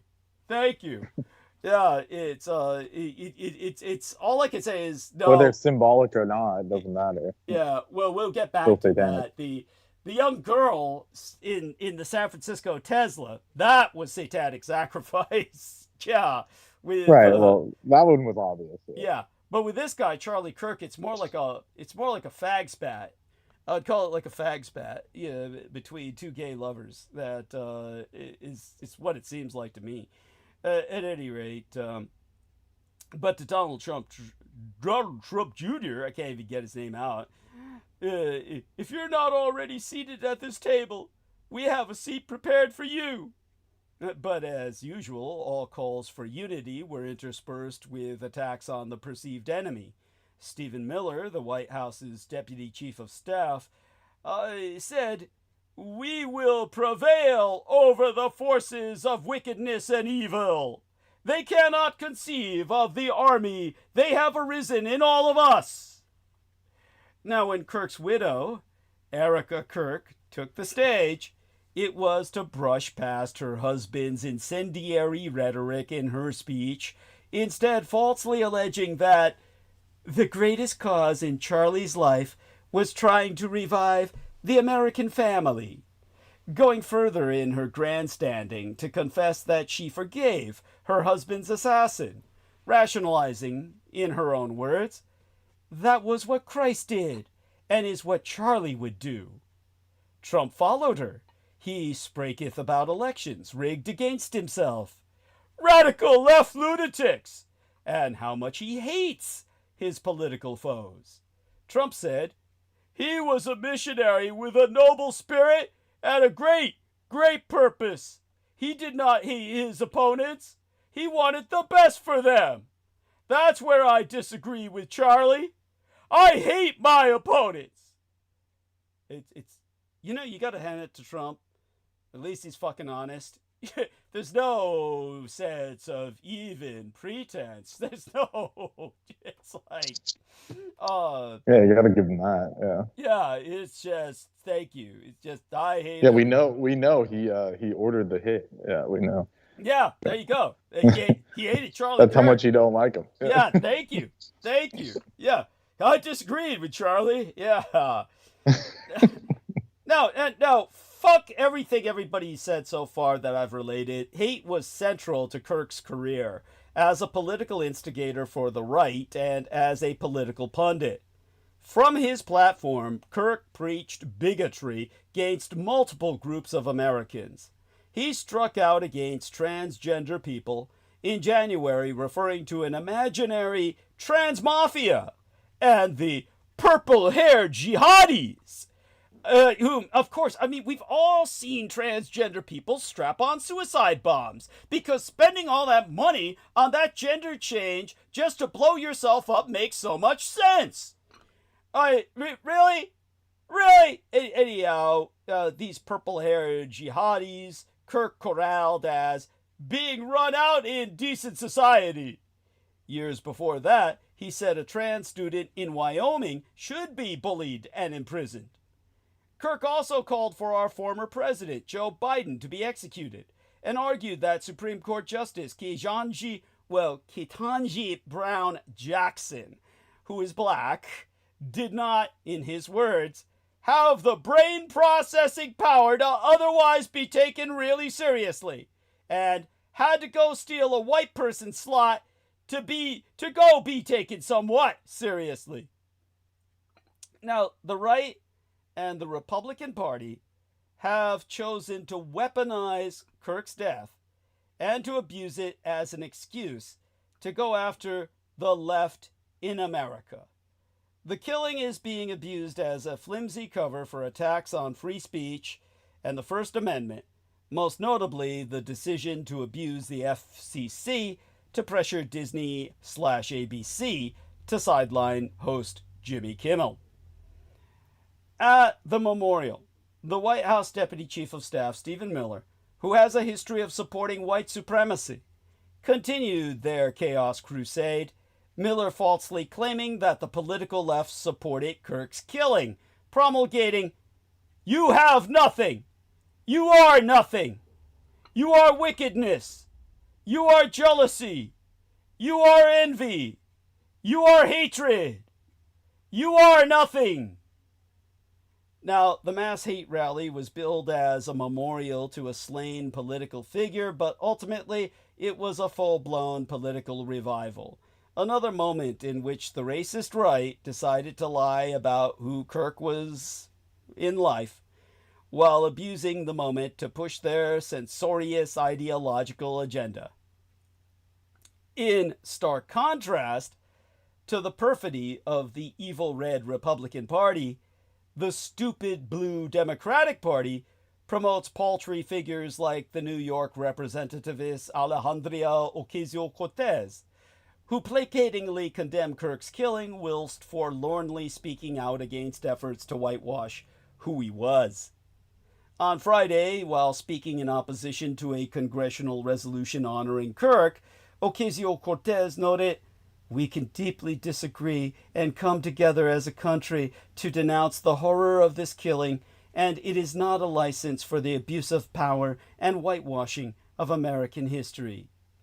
The measure passed the House with the support of 95 Democrats, including Minority Leader Hakeem Jeffries. But all such appeasement is vainglorious. Conflict trackers that normally study civil wars abroad are now publishing monthly briefs on our own streets. And their July readout flagged spikes tied to political flashpoints and the growing risk of lone wolf attacks. That's the tremor you feel underfoot. It's not the Monday Berkeley quake. It's a warning that our nation has been seized by authoritarians and is obviously on the verge of civil war. This is not an abstract model that I just came up with this week.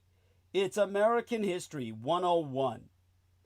In the 1850s, the pattern first announced itself in Washington when right-wing congressman Preston Brooks walked into the Senate chamber and nearly beat Senator Charles Sumner to death for denouncing slavery. The attack wasn't just an assault on a man. It was a public declaration that the rules had changed and that violence could now answer argument. The country was shocked, and then it was hardened.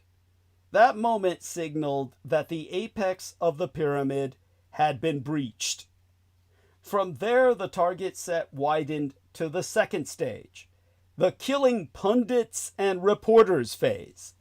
In Kansas, pro-slavery posses sacked the Free State stronghold of Lawrence, destroyed printing presses, and burned the Free State Hotel while waving banners that proclaimed Southern rights.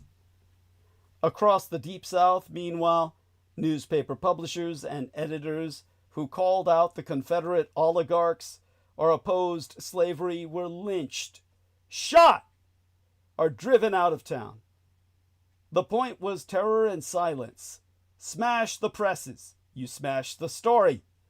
The attack was part of the cycle we remember as Bleeding Kansas, when political dispute metastasized into raids and reprisals across towns and farms. Once the middle layer began to break, the base wasn't far behind. We can see the rhyme today. Minnesota mourned Speaker Emerita Melissa Ann Hortman and her husband, Mark Hortman, after a cisgendered, white heterosexual male stalker hunted them down. Federal prosecutors have indicted the suspect. You don't get a clearer sign that the apex is under fire than a state's senior legislative leader and her spouse being killed. We're now seeing a loosening of the bolts on that middle tier with the KIRK rub out. Political leaders sneer at reporters and pundits. Crowds chant for punishment of the press. And too many people decide that a camera and a notebook are acts of war. And then cometh the revenge. After our Attorney Generalist, Pam Bondi, threatened to prosecute people for what she called hate speech, which is not a crime. Remember the neo-Nazis in Skokie, Illinois? Supreme Court Justice Sonia Sotomayor was blunt. Every time I listen to a lawyer-trained representative saying we should criminalize free speech in some way, I think to myself, that law school failed. The data points are stacking up, people. Each incident small enough to shrug off, altogether large enough to chill a newsroom and make a young journalist, podcaster, or influencer think twice about even showing up for work, which is exactly what the authoritarians want. If we want to keep the base of the pyramid steady, we must keep that middle standing. Because when people can't trust that their words will be heard without violence or censorship, some will reach for other tools. The lesson from the 1850s isn't that violence always walks in a single file, but that it climbs down the side of the pyramid. Once elites normalize it, once opinion makers are bullied and bloodied into silence, the next stop is for the rest of us. The rest of you. That's why the response must be immediate and nonpartisan. Every decent official, left and right, should make it crystal clear that lethal argumentation is not politics, that stalking is not activism, that censorship or threatening a reporter or a comedian isn't patriotic, and that the worst response to violence is to blame an entire political party, the people who make up half of America, the majority, no less, calling them crazy, lunatics, and terrorists. Tragically, that's exactly the path Trump and his Russo collaborationist Red Republican Insurgent Party are following.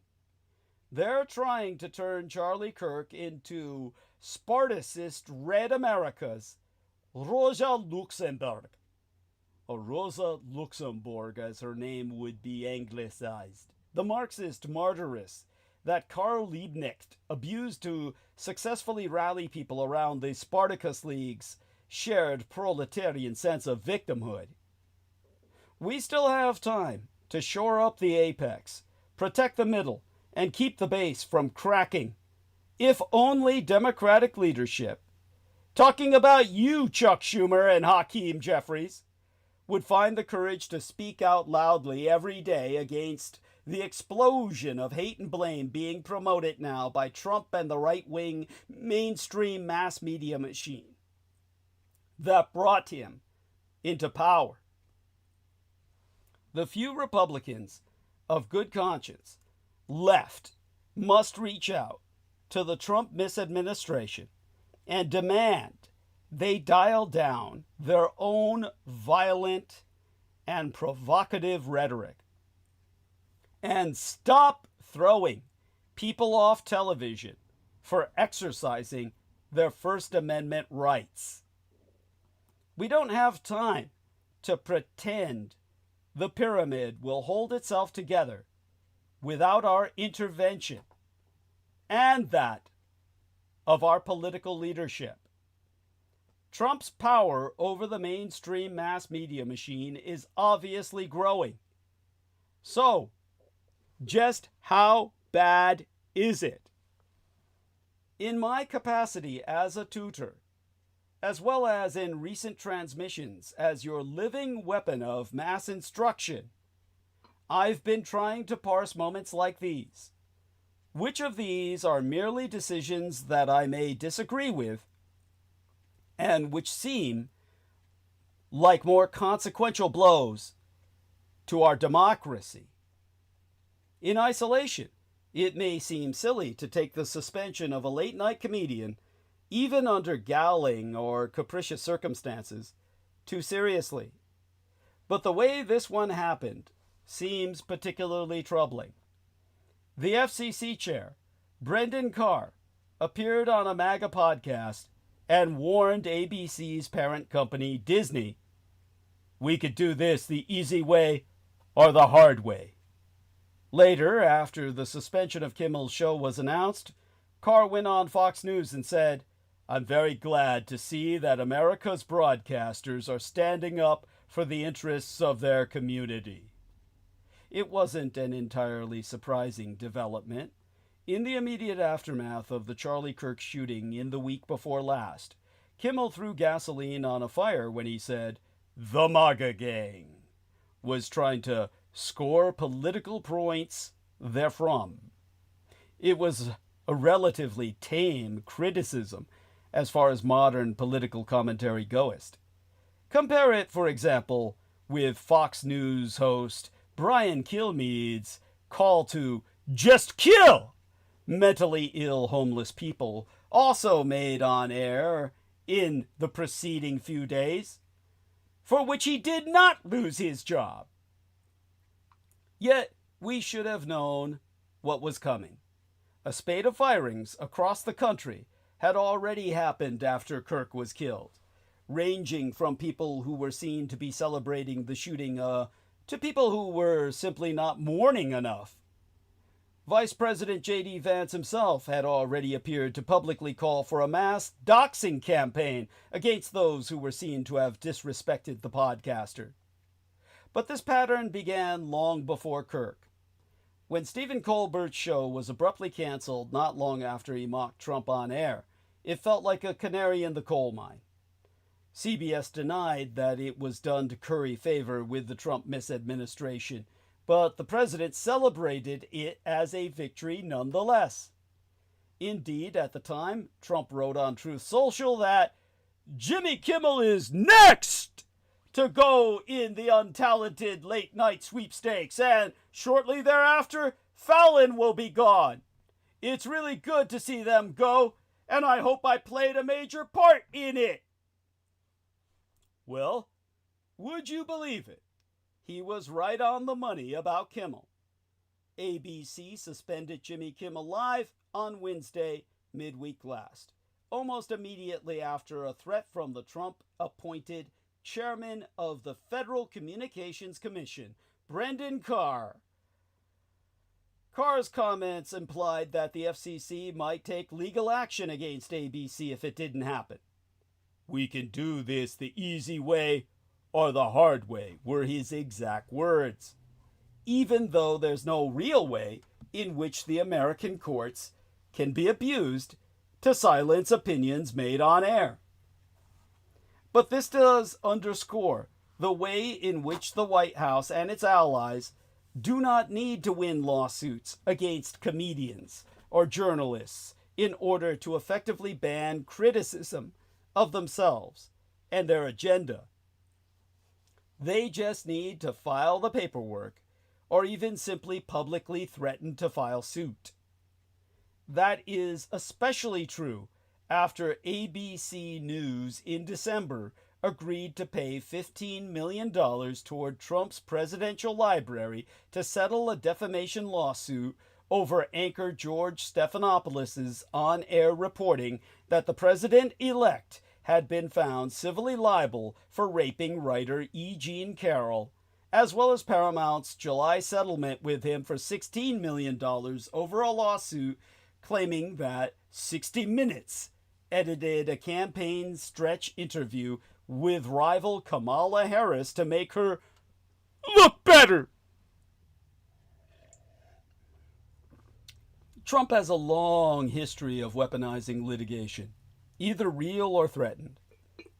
From the New York Times to the Wall Street Journal to the Lincoln Project, to any author who uses anonymous sources in their work, knowing that the threat of endless legal fees and MAGA outrage is often enough to make corporations cave. Entertainment executives don't want to spend years in discovery battles with Trump's army of attorneys. They want advertisers and investors to feel safe. So the calculus is brutal. Cut the comic loose, avoid the headache, and move on. The We Love Free Speech crew has always paraded its true colors more flamboyantly than any gay parade.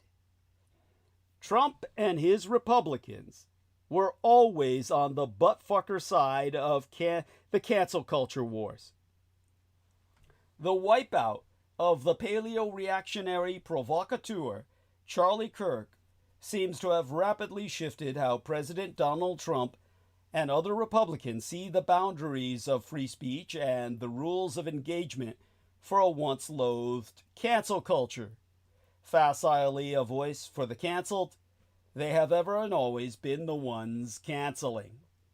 And none of this is confined to late night television. We're watching a broader institutional surrender.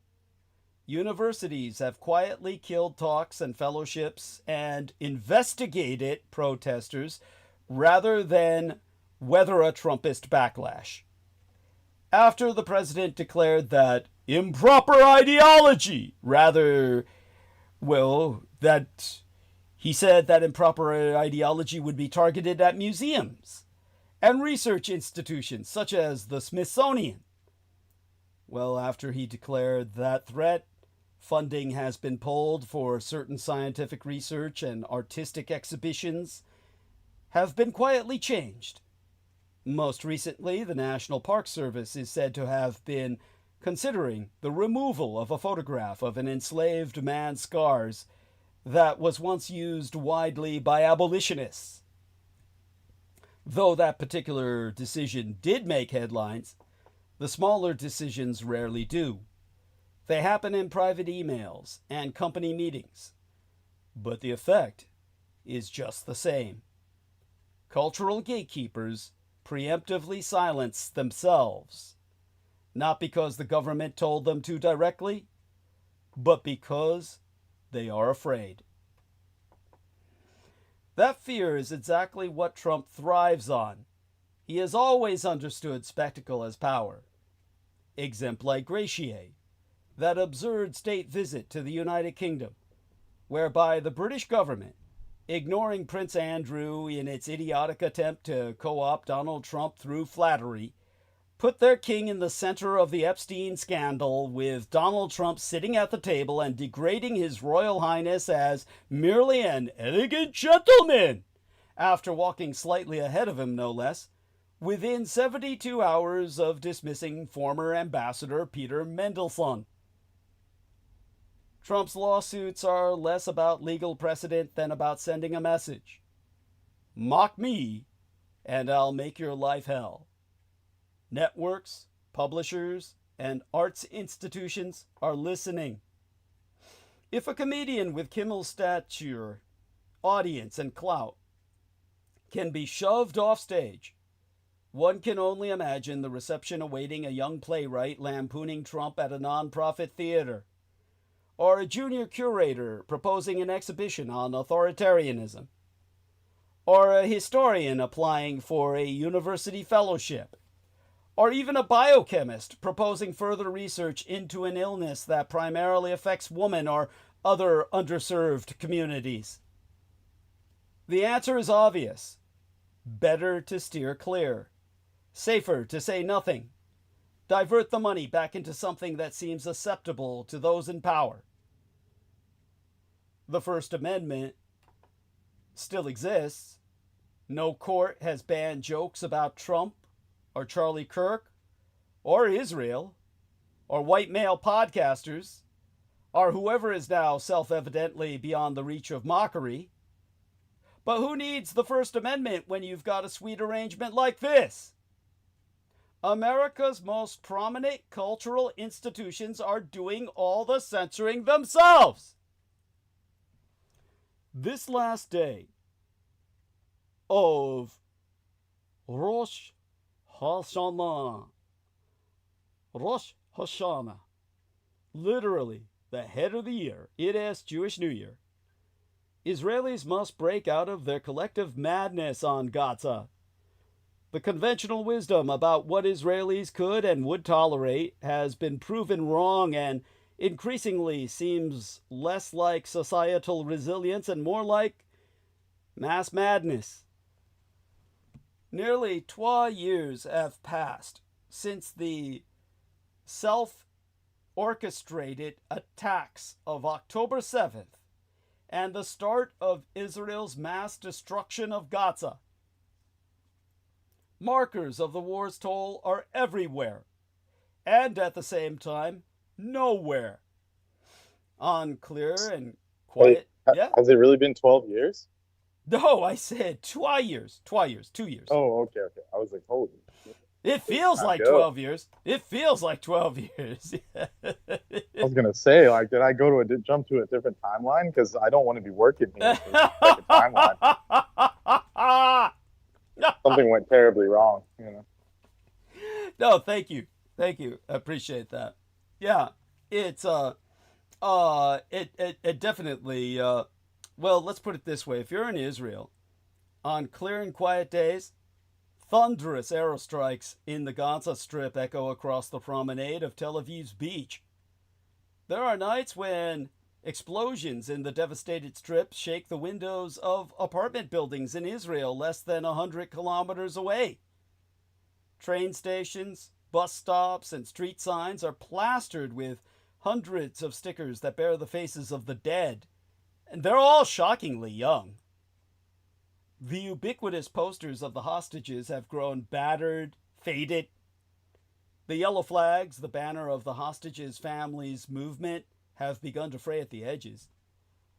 And yet the catastrophic situation on the ground in Gaza remains almost unmentioned, a kind of specter, a Gespenst, as the Germans would say, an absent presence.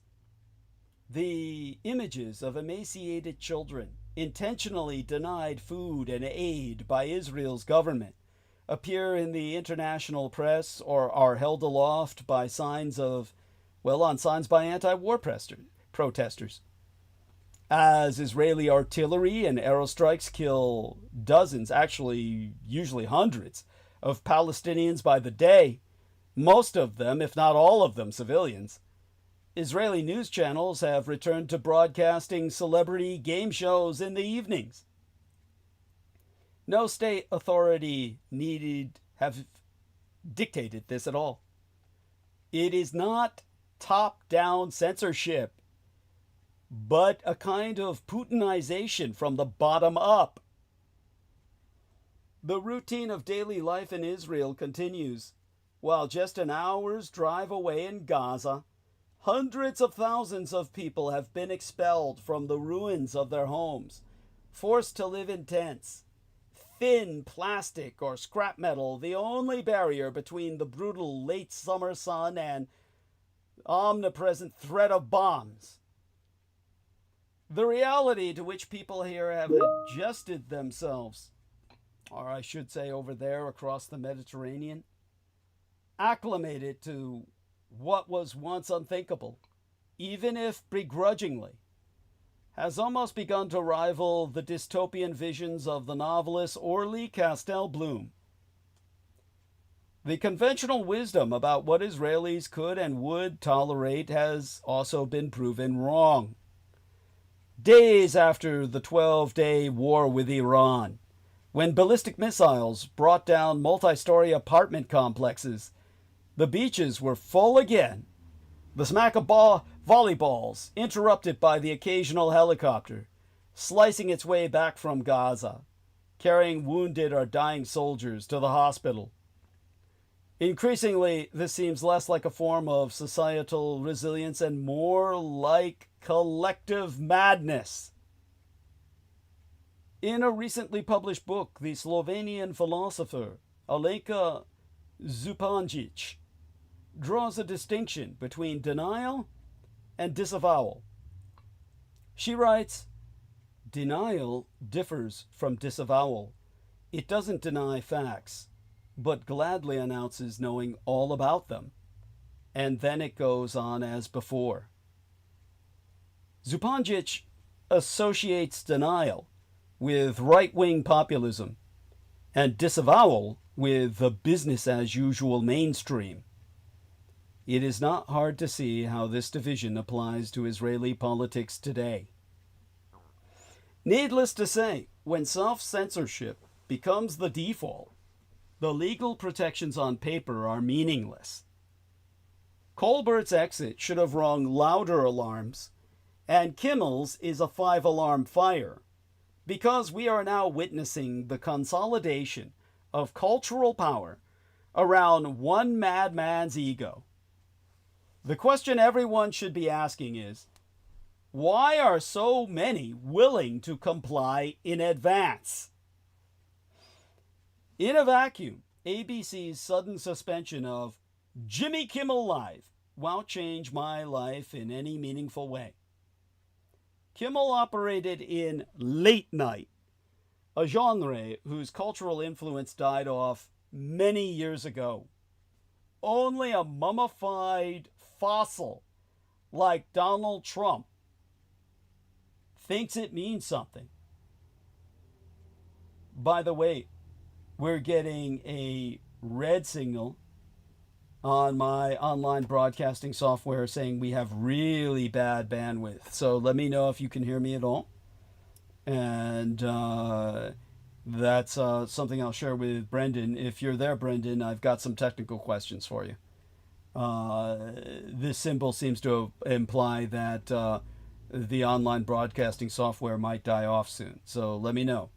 I'm here. Okay, good. Let's do some screen share. Yeah, okay, so we're going to do a screen share here. And let's take a look at this.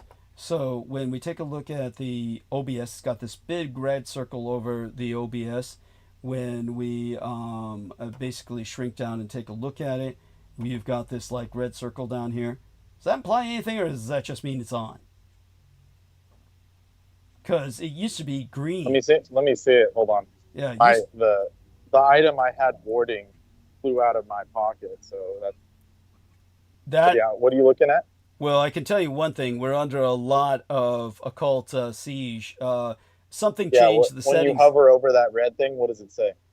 Just doesn't say anything. But the red thing. Well, that's recording. So okay. No problem. Okay, just means it's recording. Because in the old days, it used to be a green square. The old days. Do you see the green? Do you see the green thing? That's okay. You have quite high band. Okay, it's good. Your bandwidth is good. Good. So this simply means OBS is on then. Okay, that's good. Yeah. Because in the old So days, it looks like the new layout is yeah. bandwidth is green, blue is live streaming, and red is recording. Oh, okay. Thank you. So if you see all three, that means all the lights are on, meaning. Excellent. So don't be alarmed by the red thing. Thank you. Appreciate that. That used to be a bad sign with the old OBS. So thank you. Yeah, I think they cleared it up for clarity. Okay. Yeah, the old way it would switch between them and look weird. Yeah. Yeah. Well, it would be a green square meant you had it good, and red meant it was bad. So yeah. Thank you for putting this into perspective for me. I appreciate it. So it looks like they fixed that. Yeah. So the way my electronics has been impacted was, by the way, the only way that somebody could change the settings on my toaster oven is for it to have been on. And of course, I never leave it on unless I'm using it. But somebody changed it from bake to toast. So somehow it changed from bake to toast. So that when I went to heat my home delivered meal the other day, it was, it was just this lukewarm. Of course, I just soldiered on through it thinking something had happened. But I realized what it was. You didn't get sick? No, I didn't get sick because it's all pre-cooked. But I'm used to that. My digestive system is different because of the vampirism. I'm eating the food simply because of the taste half the time anyway. You feel like you're hungry, but your body does nothing with the food. It just kind of makes it feel more full. But all that being said, we'll stop sharing. And thank you for that. That helps to... Now, what's this? Brendan, you sent this link, the best show on earth. There we are. Tell people about this. How people like Lovers will go and watch. That's disgusting. Yeah, I don't know what to make of that, really. Yeah, tell them. Apparently, they're going to this town that overlooks Gaza, and they'll just watch it, bring their popcorn, and watch it like it's a movie. All these people getting bombed out of their houses, and that was a quote. That's not just some inflammatory title. That was one of the people they interviewed. They said it's the best show we got. No. They truly, as a culture, enjoy the destruction of others. That's the mass murder. Yeah. Yes. Thank you. I'm sorry. What was your response to that? I just said that's pretty bad. But, yeah, that is. Thank you. Appreciate that. But Americans. If we say too much, then it'll be our fault. Yeah. You hate Israel. Like I didn't say it; they said it. Yeah, that's right. They said, lovers go up there and they hold each other while watching entire families get massacred by attack helicopters using telescopes. Yeah, maybe I should read the actual article just to kind of give context. Do you think that's necessary? Yeah, please. Okay. So we don't sound like we're just being racist or something, like anti-Israeli. Yeah. It says the best show in town. A hilltop in Israel, observers have a sinister view of the Gaza bombings. Every day, this is literally what they said, every day Israelis gather at an observatory deck in Sderot, that's what the town's called, Sderot, Sderot. Wow. To watch the war ravaging. Yeah, go on. I'm sure it's something different in the Hebrew. Settled off or something. Yeah. Watching the war ravaging Palestinians. Let's see. Friends. He's even on the evening of July 17th when this person went up there. 3 friends, 27-year-old Israelis who preferred not to share their last names. Met at the top of the Kobe Hill, the highest point overlooking the only city on the edge of the Gaza Strip, to talk about work, travel, and stock market investments. It's this almost sounds like a troll article, but it's real. Right across from them, 1 kilometer away, and a few fields, lay Beit Hanun, the north of the Gaza Strip, which would be bombarded without pause for the last 2 years. And this is a quote from one of them. This isn't me being exaggerating. When I see and hear a missile fall on Gaza, I am happy, a freak said, grinning in his shorts and brightly colored T-shirts, smoking a cigarette, phone in front of him. Yeah, there you go. That's hideous. Oh well. Here's some background. He had a phone. Let's see. He said on his device screen he showed me an image of Wdy92425, his uncle, killed by Hamas during October 7th. So I mean, he kind of has a reason, but still, come on. Come on. Doesn't mean you go up there and like jack off or whatever the hell you're doing. Yeah, let's put it this way. Yeah, I'm almost tempted to say his uncle deserved it. Well, we don't know. Look at the kid he produced. I mean, look at what his family produced. Well, listen to the rest. Yeah. Listen to the rest. He said, let's see. Facing his two friends, he said, he's demanding the release of the hostages, but then he said, even if millions of them must die, Palestinians, he said, let's see. He said, even if they all must die to get them back, it is fair game. Or something. And it cuts off. I have to pay $3.99. But it's like we know what he said. We know what he's saying. Yeah. I just like to see people. But that was an actual quote. He said, "If they all must die, it's good. It's fine." Yeah. We're supposed to weep over them dying in gas chambers. It's we're supposed to. Do you see the photo of them? I mean, they're a pretty bunch. Yeah. They're all young people. And there's a telescope. You're right. Yeah. They're taking photos through it. Like it's like you go to a top of a building for sightseeing. Oh my God, that's disgusting. It's a coin operated. It's a coin operated set of binoculars. It's coin operated outdoor binoculars. That is disgusting. That's fucked up, man. Yes, coin operated. And there's postcards. You see all the postcards of all the people that visited. Yes. Those are business cards. Yes. Something. Yes, they put them up there for each other so they can network. They put it up for each other so they can network. They're networking up there. They're looking through. Or maybe it's the hostages. I don't know. They're networking. They're networking, and they have coin operated. Why would you go up there and watch that? I don't understand. It's very strange. Because they're a culture of gratuitous sadists that believe that they're God's chosen people. They believe their own propaganda, and they're and they revel. It was in their own words. It's not. It's in their own words. Yes. Yeah. Yes, and the coin-operated binoculars of the kind you would see at Fisherman's Wharf or on top of the Trans-American Pyramid, where you could look out at the bay. Yes, that's what they're using to. Oh, here's the latest from Denmark. Another drone shuts down an airport. This time Aalborg. Jesus. So, yeah. Mm-hmm. Thank you for sharing that. This is. Sorry, I'm trying to translate it from the Dutch here. Yeah, thank you. He's saying drones have been spotted near Aalborg Airport, Luftbahn. The airspace has been closed. So it's an onslaught of Russian drones attacking Northern Europe. Yes. Or harassing, we'll say harassing. This is the most serious attack on Danish infrastructure to date, which leads to cancellations of thousands of flights and tens of thousands of passengers affected. There you go. Yeah, it's incredible. We're at war.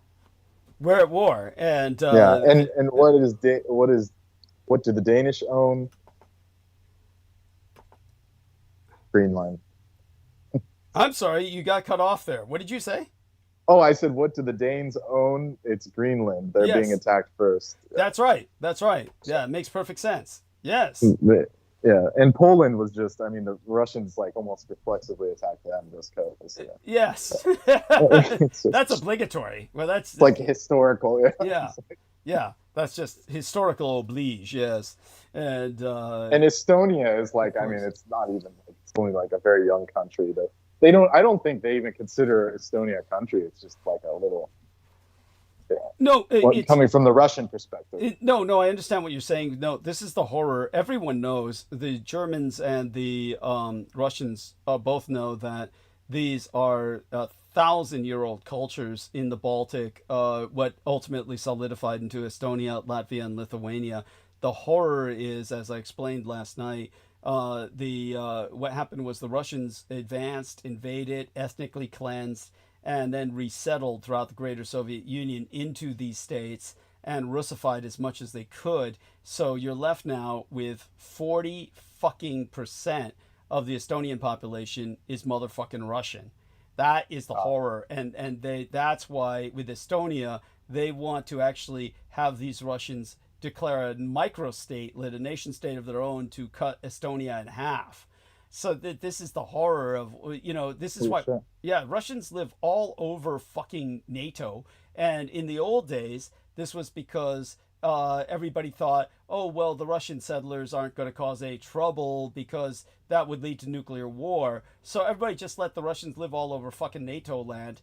And so Russians occupy Svalbard, half of fucking Svalbard, which is the northernmost islands in Norway.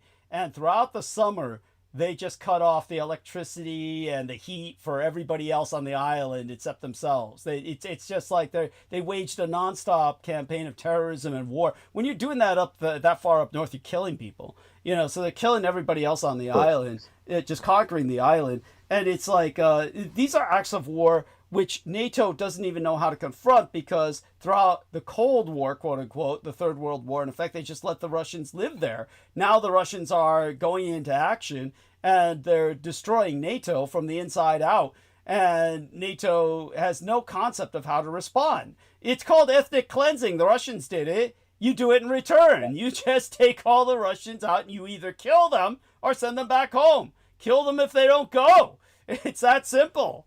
It's not rocket science. This is where we're at. Yes, but isn't that morally reprehensible for Western culture of esteem to do to people? This is the insanity of Western culture, of course. This is the auto-destructive nature of Western culture. Well, the Russians sure as hell don't think that way, and that's why they're going to win. Of course, the problem is once they win, then they're stuck with all this, these what would you call crybabies? That'll be interesting to see how they deal with them. That'll break Russia. If Russia gets Russia better hope to hell it never gets its wish. It wouldn't know what to do with all these fuckers who are so spoiled. Well, wouldn't they just kill them all, or do you think they couldn't handle? They would just destroy their point. I'd love to see them try, because look at how successful they are in Ukraine. It's like, how far are they going to get? And what do you make of Cheeto Lord switching, like every couple days he switches like his sides? Because now he's saying it's cool to shoot down Russian planes. I mean, what's the point? You think he's just that insane? Yeah, I just think he's stark raving mad. He just doesn't. He can't keep it together anymore. He's angry at Putin for basically, he realizes Putin has. Basically shit and pissed all over him, doesn't give a damn about him. He feels he was made to look like a fool in front of the world because Putin wouldn't give him peace, wouldn't and so the end result is, now he's pissed and this is how he's venting. And okay, cool, that's fine by me. He's just saying, like I said, he's throwing up his hands and just saying, well, you can do all this. You can beat the Russians now. I don't give a shit. But it's Europe's responsibility, not mine. Okay, good. Good. That's and let's see how the Europeans handle it. This will force them to grow up. Yeah, and when the Estonian when the Estonian prime minister did his speech, he included Japan. Yes. I mean, halfway down the list, which I thought was odd. But tell everyone how all of Europe is turning to Japan, not the United States. They're turning to Japan. No. Tell them. Yeah, so in the Security Council, they mentioned our partners abroad, and Japan was higher on the list than either, United States or England, United Kingdom. So there you go. The bastion of Western civilization is the victors of the war. Yes. So there you are. Thank you. Yeah, deeply appreciate it. Yeah, and I wonder if it's something to do with the Axis. Like deep. We're talk about deep state. Yes. Oh, of course, the shadow axis. Of course, that goes. The shadow axis. Yeah. The real clip. What is it called? Paperclip. Yeah, paperclip. The real paperclip. Yes. Thank you. Yeah. Now. As you said, of course, you pointed out that late night. Who the fuck watches late night? The only reason late night's such an obsession with Donald Trump is because Donald Trump's an old man. And to him, late night is Right. still Johnny Carson. He's still living in the days of Johnny Carson. He still thinks everybody in America comes home from Cares work. about those idiots. Yeah, comes home from work, sits down, and turns on the TV to go to sleep with. This is what Trump thinks. He's stuck in the Yeah, past. I mean, if he cancels Jimmy Fallon, I'll personally come gild something for him, in honor of Trump. Like I'll bring my gold foil and I'll gild whatever he wants me to gild. Just get rid of that clown. None of these people are sympathetic, or they're not even funny. I mean, at least Carson could hold it down. Jay Leno could hold it down because they were conversationalists. I mean, David Letterman sucked, but for whatever reason, he was there. But at least they could hold it down. You know what I'm saying? These guys are like so lame. They have like a jillion writers and they still can't make jokes. It's just like, it's bad. It's gotten pretty bad. Like I said, so yeah, it's an open offer if Trump's listening, which they probably are. I'll personally go to DC to gild, some Chotsky on his show. That's if funny. he gets rid of Fallon, that's but anyways. No, I get it. I totally get it. But yeah, Trump is he's still thinking about the time he was on David Letterman and he feels David Letterman made him feel small. Yeah, so it's like he's and he still brings up Rosie O'Donnell. Like, dude, trust me, none of us care about her. Trust me. Oh yeah, she's gone. Anyone younger than me has no idea who the hell she is. Like some old lesbian hag. I mean, we don't have no idea who she is, baby. Yes. Seriously. And but honestly, it all goes back to Trump being back in the day. He's still stuck in the 80s. Right. He's still stuck with David Letterman making him feel small. Honestly, but with all these people. Wait, what did Letterman do? I'm not old enough to remember that. We'd have to. Letterman said he was disgusted by something. So let me see. Like, that's not. Yeah, Trump. Let's look it up. It's basically. So let's look up the word disgusted. Disgusted. Well, he was always greasy and stuff. I mean, yeah. And if we look at David Letterman was disgusted when Trump showed his true character. Donald Trump's most humiliating interview comes back to haunt him. Yeah, in a resurfaced interview with David Letterman in the early 1990s. So basically, Donald Trump never returned to David Letterman's show. So when it comes to Trump fired back at Letterman on Truth Social, calling him very highly overrated and a loser. And he also commented on Letterman's appearance, saying he looks like hell, but at least he knew when to quit. Yeah. And, so what happened? Let me see. Their relationship soured after Letterman retired and Trump ran for president. So,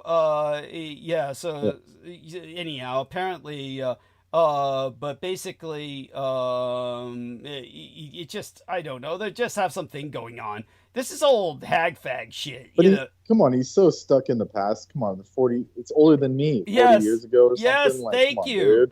Thank you. And he remembers like it was yesterday. Oh, of course he's stuck. Well, that's part of senility. That's Alzheimer's. Your memory gets more and more further in the past, like it's today. True. Yeah. But here we are. This never gets old. Watch David Letterman expose Donald Trump as a disgusting hypocrite. So it's like apparently, that's it's just like they're stuck in the past, and they're all dealing with this. But yeah, the point is, Trump should just take satisfaction in that all the demographic of late night is dying. These people are on life support. Nobody cares about these people. But no, he's making them into something. He's actually giving them an importance they do not rate by what he's doing. Yeah, but so all that having been qualified, late night is an old. Oh, and I'm getting some other info from the conspiracy farm. Okay. Apparently, the the State Farm Stadium had been rented out for the 21st since May. So there you go. Oh my God. So, Yeah, whoa, that means that they were planning this. Whoa. Yeah, they wanted to get a better rate, so they like pre-rented it. Yeah. Oh my God. That's I mean, hey, you got to be frugal when you're multi-billionaire. Yeah, if that's how you stay rich. Yeah, if that's true, that's damning. That's damning. Yeah. Well, I didn't expect much, but that's funny as hell. They'll do anything to save a few bucks, even incriminate themselves. Yeah. Well, I'd better get back to castigating, these people. So. I'm done. Yeah, but no. Interrupt whenever you want. Believe me, interrupt whenever you want. It's at least maybe later. Okay. I'm in the thick of it over here. Understood. Right, good luck. Understood. But our prayers are with you. Now, I myself never watched Kimmel's namesake broadcast, which has run on ABC without incident for 22 fucking years. I'm sure it's a perfectly decent show. It was never one I felt any need to tune into, let alone any urgent need. I guess I could say at this point in history, simply for the trouble it caused. At this point, I'm glad it existed, but I most certainly myself live without it and would be happy to do so for the rest of my life. The rest of this country, of course, would have had to have done likewise had they not been forced to bring him back, but only in name. And as I say, a good part of our country, the overwhelming majority, will now have to, like myself, live without it for the rest of their lives. Yester Septimania, ABC, owned by Disney, took Kimmel off the air indefinitely, and through Sinclair and Nexstar, most certainly forever. This move did not happen in a vacuum. Quite the contrary, in fact. Kimmel's demise was quickly engineered by a number of factors after the host said during his monologue on Monday night opening last work week what he said, which I've quoted often enough. It is so mundane, so blasé, it doesn't even bear repeating. Now, some context here.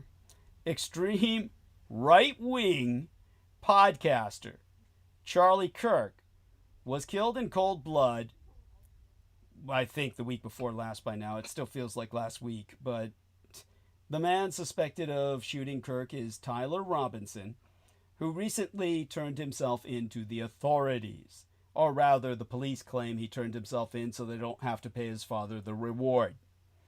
By that I mean the state police, meaning, the police of the state. Not state level, but the feds. Now, Kirk being felled by a bullet was no aught but poetic justice in action. But Jimmy Kimmel never stated, nor implied, as much as an iota of such. In fact, Kimmel went out of his way on Friday night into the weekend before last to distance himself from any sort of venial moralizing over Kirk's murder.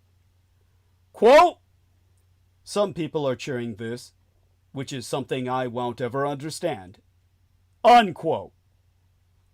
Unless you consider it a remarkable feat of paleo-reactionary activism to unequivocally declare support for genocide as perpetrated by the white settler apartheid regime occupying Palestine, whilst proclaiming the passage of the Civil Rights Act in 1964 to be a huge mistake, or to claim that prowling blacks go around for fun to go target white people, there was absolutely nothing to admire about Kirk's professional accomplishments.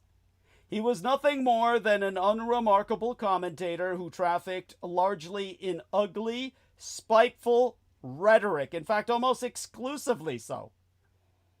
Kirk's dedication to his particular craft naturally endeared him greatly to Pussy President Trump. Where Kimmel went wrong was in the follow-up episode when he went after Kirk's allies. the presidential punk included, who immediately and recklessly attempted to portray the politics of the shooter, which are radically righted to the griper end of the spectrum, as violently left-wing. To quote, "We hit some new lows over the weekend with the MAGA gang desperately trying to characterize this kid who murdered Charlie Kirk as anything other than one of them, and doing everything they can to score political points from it." Now, the petty grievance machine went into hyperdrive the second those true words escaped from Kimmel's lips. After Brendan Carr, Trump's Federal Communications Commission chief, heard Kimmel's remarks, he went on the podcast of another Trump ally, Betty Johnson, to issue the following warning. "Frankly, when you see stuff like this, I mean, we could do this the easy way, or these companies can find ways to change conduct, to take action, frankly, on Kimmel, or there's going to be additional work for the FCC ahead." The not-so-implicit threat here was that Carr would revoke the broadcasting licenses of ABC affiliates, which would cost Disney billions of dollars. Follow the money even further, and you'll find companies who own 66 local ABC affiliates across the country. One of them is Sinclair, whose penchant for forcing local news anchors to recite scripted right-wing propaganda was documented extensively by the Deadspin wireman Tim Burke 7 years ago. The other is Nexstar, which also leans right and currently has a $6.2 billion consolidation deal awaiting formal approval by Carr's FCC. Both companies wanted Kimmel gone from the air, and ABC helped oblige them. Carr gloated online after the fact. And remember, neither one of these companies is allowing this son of a bitch back on. Jimmy Kimmel is not live. He's not going back on bandwidth with Sinclair. He's not going back on bandwidth with Nexstar. So, effectively, you can't see him at all in the majority of the United States. He is canceled. It's not Jimmy Was it Kimmel. true that he started crying when he came back? He did, because of the very fact I'm expressing. He knows nobody's watching. He's on dead air. It's Dead Space, the video game. That's more entertaining than him. Yeah. I mean, I'd be crying too if I lost $100 million, but he doesn't have to do it out front of everybody. Oh shit! Yes. Yeah. There is some Schaden. Yeah, as my great grandfather that fought in World War I would say. Yeah. On my grandfather's side, I guess my great grandfather, he said, "Save your white money," meaning like this is an Arabic translation. Save your fresh money, your white money for a black day. Yeah. Which apparently no one does in show business. Of course not. Because when they get canceled, then it's like almost like they go bankrupt within days. Oh, it's true. It's true. Yeah, because look at their lifestyles. Look at their right. lives. They can't pay for the mansion and shit. That's Yeah. like $100,000 a year to like keep the lawn going. Dude, they insane. Yeah. They live in an estate that's staffed by more people than your average person would meet in a lifetime. Right. Yeah, they are like they have people coming in to do the grounds. They have people who, it's their lives are just unreal. Their lives are unreal. So yeah, they're homeless when this shit happens. For all intents and purposes. Yeah. That's why they're trying. Yeah. That's why he's trying. Yeah, he's crying. But like you said, he's not some nice guy to feel sorry for. He's just just another privileged idiot. But my point is still that Sinclair and Nexstar are not they're not letting him back on. So he's on in name only, and it's just in some studio where only the people working with him can see him, and a few Americans out in I don't know major cities, but not really. It's like, where is he showing? It's nowhere I know. So yeah. He's crying because no one could see him, and And again, this comest in the wake of the CBS canceling The Late Show with Stephen Colbert, when the network's parent company, Paramount, was also awaiting FCC approval on a merger with Skydance Media. Play ball and you get your consolidation. Make any trouble and you'll get put out of business. That's reality as it stands right now, and well into the future. In the wake of Kimmel's ouster, our awful president has set his eyes on a clean sweep, and it's smart money to bet he'll get it. And here's another quote on the topic, the most pertinent of them all, albeit only by its source. So let me enter that both into the text box of the call and on live stream. We're going to enter that into the chat room first, and then we're going to basically put that here for everybody on Team Dietrich call. And here you go. There we are. Donald John Trump. Great news for America. And it's okay. Let me read it the way Trump would say it, because he's got uppercase, and you have to shout with the uppercase. Great news for America.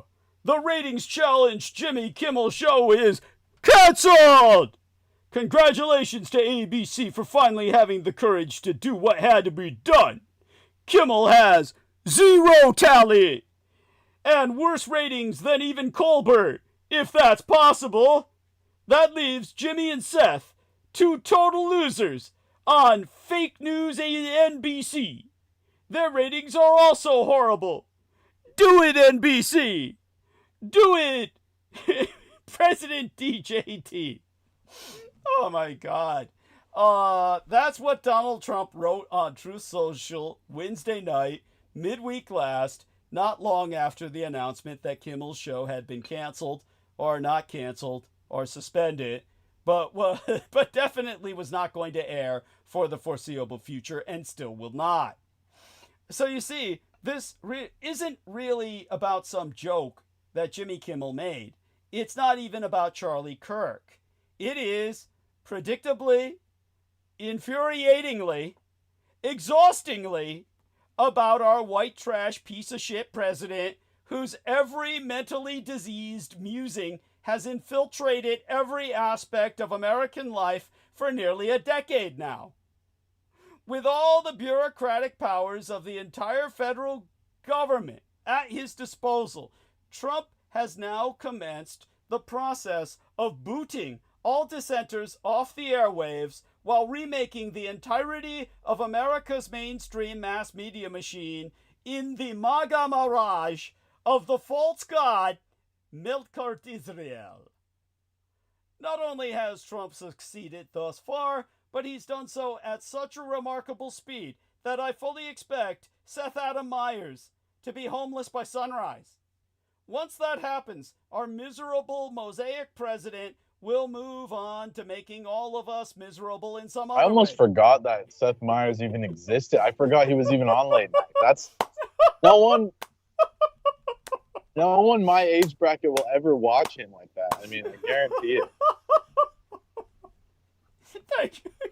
Like, I remember when he got promoted to that shit. It's like he killed his career right there. It's like, at least on Saturday Night Live, some people would watch the clips online, but now it's like, dude, no one's watching him.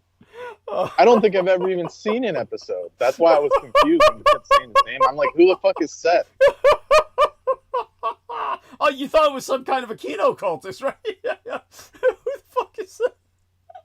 Pretty much. I was like, oh, they gave the Dark Lord his own show. At least that's worth watching. I thought it was Sethicus the Bozo. I thought whenever people... Oh, well, that would be entertaining because, you'd have to go back years of his raving to understand in context of what I've been saying. It's like, context of what? You have to listen to it for 5 years to know what context he's talking about. And by that time, you're stark raving mad as he is. Yeah, that's... Yeah, well... He's an ancient comedian sorcerer, man. He can't be talking shit. And he never mentions when he talked to the Q and all those people. Yeah. He never brings that up. He just says, I made mistakes in my past, and They like made him sacrifice somebody because you could tell by the way he's talking. Poor guy. He's like, I did the worst of the worst. Oh, well, thank you. You should have him on just to see what he says. And he raves against vampires. You can maybe help him explain about it. Oh shit! What does he say about vampires? What does he say? Oh, that I don't know, something. They're like leeches or like alien leeches from like the Svartalfar far and shit. I don't know. What an asshole! He just conflates too many things. Yes, thank you. He's like mixing. He's mixing the salads too much. Yes. If you're into Nordic, just stick to Nordic. There's nothing wrong with that. But then he brings in like Egypt and all this stuff. There you have it. Which we do, I do, but it's like I kind of keep it metered. No, I do for sanity. Yeah, I do as well. But it like how do I say it? It's just I think he does it without proper context. I'll dare say that, even though he uses the word context. The flag fell. The flag. Again, Oh Jesus! Tell people about this. You've had to. I told them. Yes. I told them it was broken, and they said, "Just do your best." Well, it fell. Yes. No, tell people, our listeners. Tell our listeners you've warned the school about the flagpole being broken, but they said they want it at half mast for Charlie Kirk still, or they wanted it fall up all the way up the rail. No, all the way up the run. No. After the fake funeral, it's fine. You could go all the way up now, but the mechanism is broken, and I warned them. I said it's not working, and they said put it up. Anyway, it's like, well, look, it's fallen now. Yeah. But it's like I said, it's poetic. It's like it can't stay up. Yes. Like there's no America left for it to stay up for. Yeah. Thank you.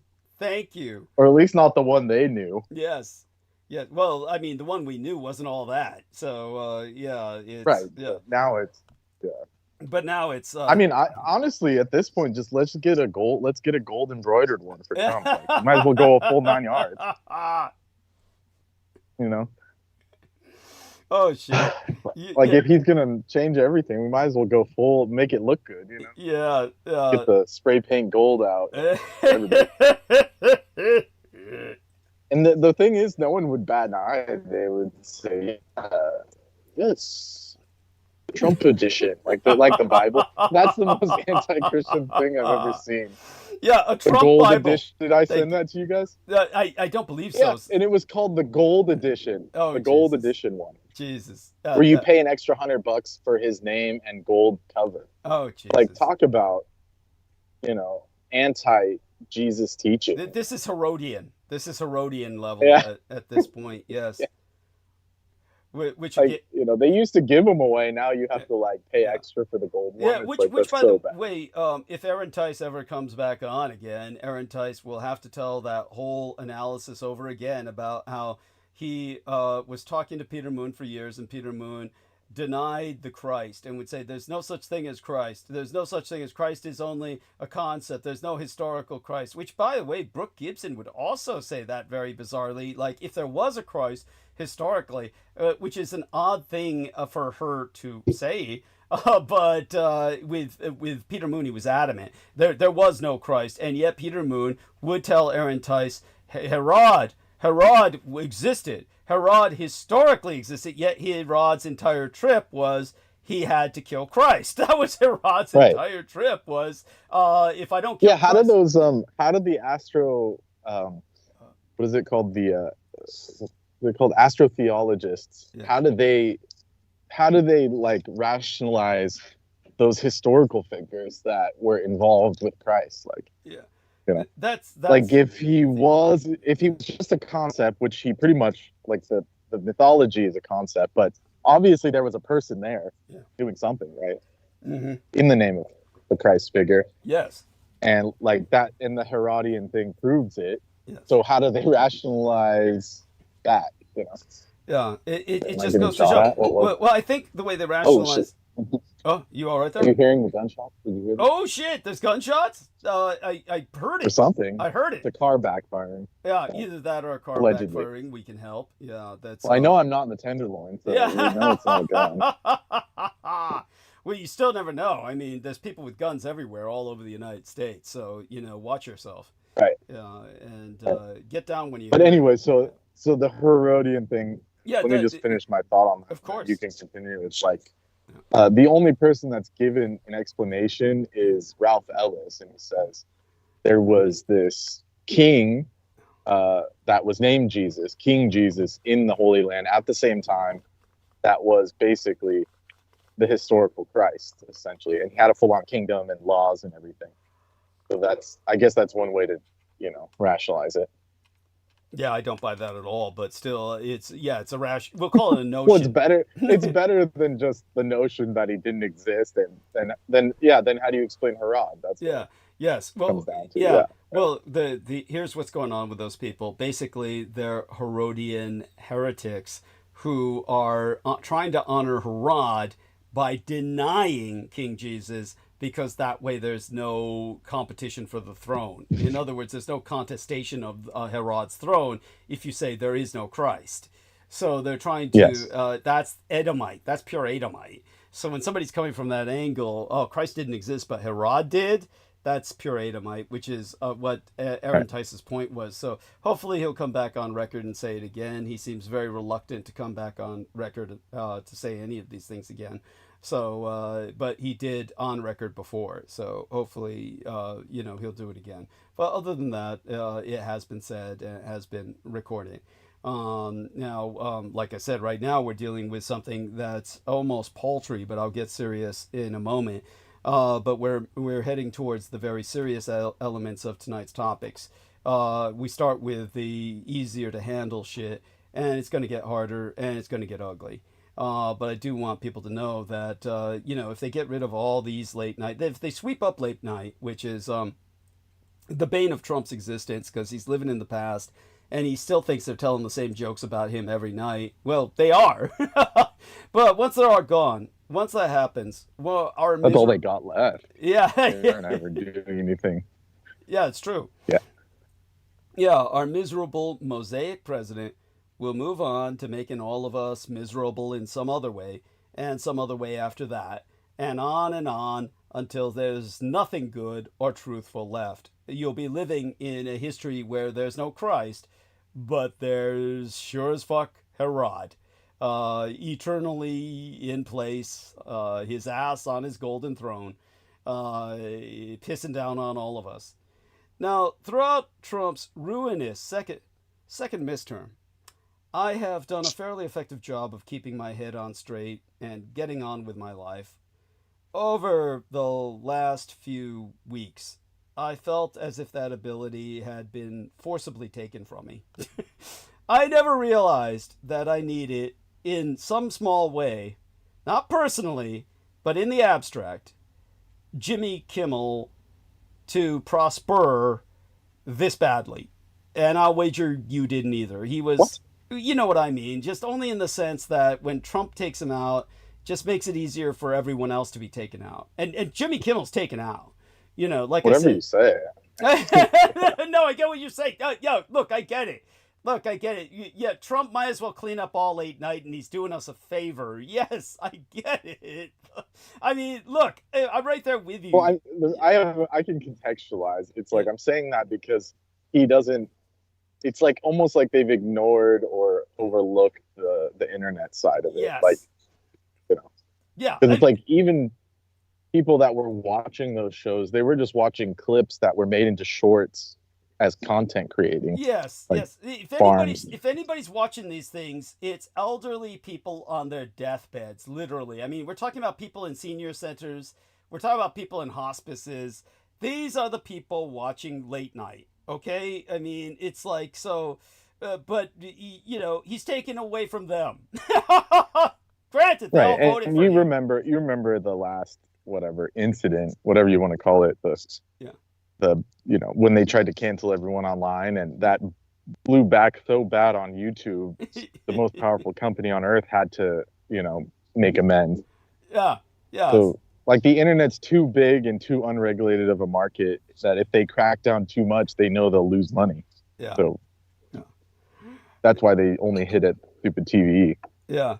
Yeah. No, I hear you. The redundant TV. Yeah, the redundant TV. I mean, and if anything, he's only hurting the people who voted for him. They lose out on what they watched every Right, night. because they own all the networks because they thought that was a good investment back in the 90s. Yeah, yes. They didn't anticipate. No, it's not only that. It's all the elderly watching it on their deathbeds in hospices and senior care centers are watching late night, so he's taking away their entertainment. So Right. yeah, these are the people who voted for him in general. So he's giving them what they deserve. Well, I mean, the best way to frame it then, or reframe it, is that Kimmel and his ilk were harmless in the aggregate. Basically just professional comedians doing routine professional comedians work. But because job.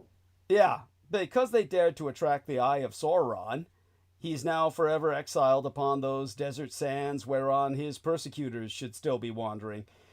Now, I see no reason why you and I won't be next on the list, because well-resourced opposition is all but non-existent. Kimmel's sudden defenestration may be a political success for Trump, but it's a dire sign for free speech in America. In the past 9 months, we have seen this misadministration repeatedly attack our constitutional right to free speech and a free press. But it's uniquely chilling to see a powerful, multi-billion-dollar mainstream mass media machine organization, in the plurality, no less. Until they all merge into one, there's really a plurality of them, voluntarily censoring themselves to appease the government. Even more than usual, I'm thankful to preside over a news outlet that all of us, staff and listeners alike, can trust not to capitulate to power. You'll never find self-censorship at Critical Omissions. As a paradoxically global, listener-funded outlet, our independence is non-negotiable. If you are able, please support our work today. And I mean to fucking night. Right now. If you haven't given before, I promise it's quick. And gifts of any and all sizes make a difference and are gratefully received, but a sizable monthly contribution that will help sustain us through this period is most helpful unto us. Because silencing Kimmel into a hiatus and actually permanent suppression was just the beginning. Here's what's coming next. Being a foreign industrialist, my son's husband cannot fill the role. But all this country needs is one domestic captain of industry. Just one. To tell this misadministration to go fuck itself. To date, not a single one of them has. Not even Disney chair Bob Iger, whose company has willingly defied MAGA persecution in years past. Iger is the most powerful man in Hollywood, and Trump still found a way to cow him down anyway. All of this makes me want to vomit. It leaves me quivering with equal parts aggravation and hopelessness. And it makes me want to scream out questions that I already know the answers to. Doesn't anyone in this country have a goddamn spine anymore beside this single shadow band vampire shouting at you now? No. Aren't the alpha predators at the top of our economic food chain as tired of this shit as I am? No.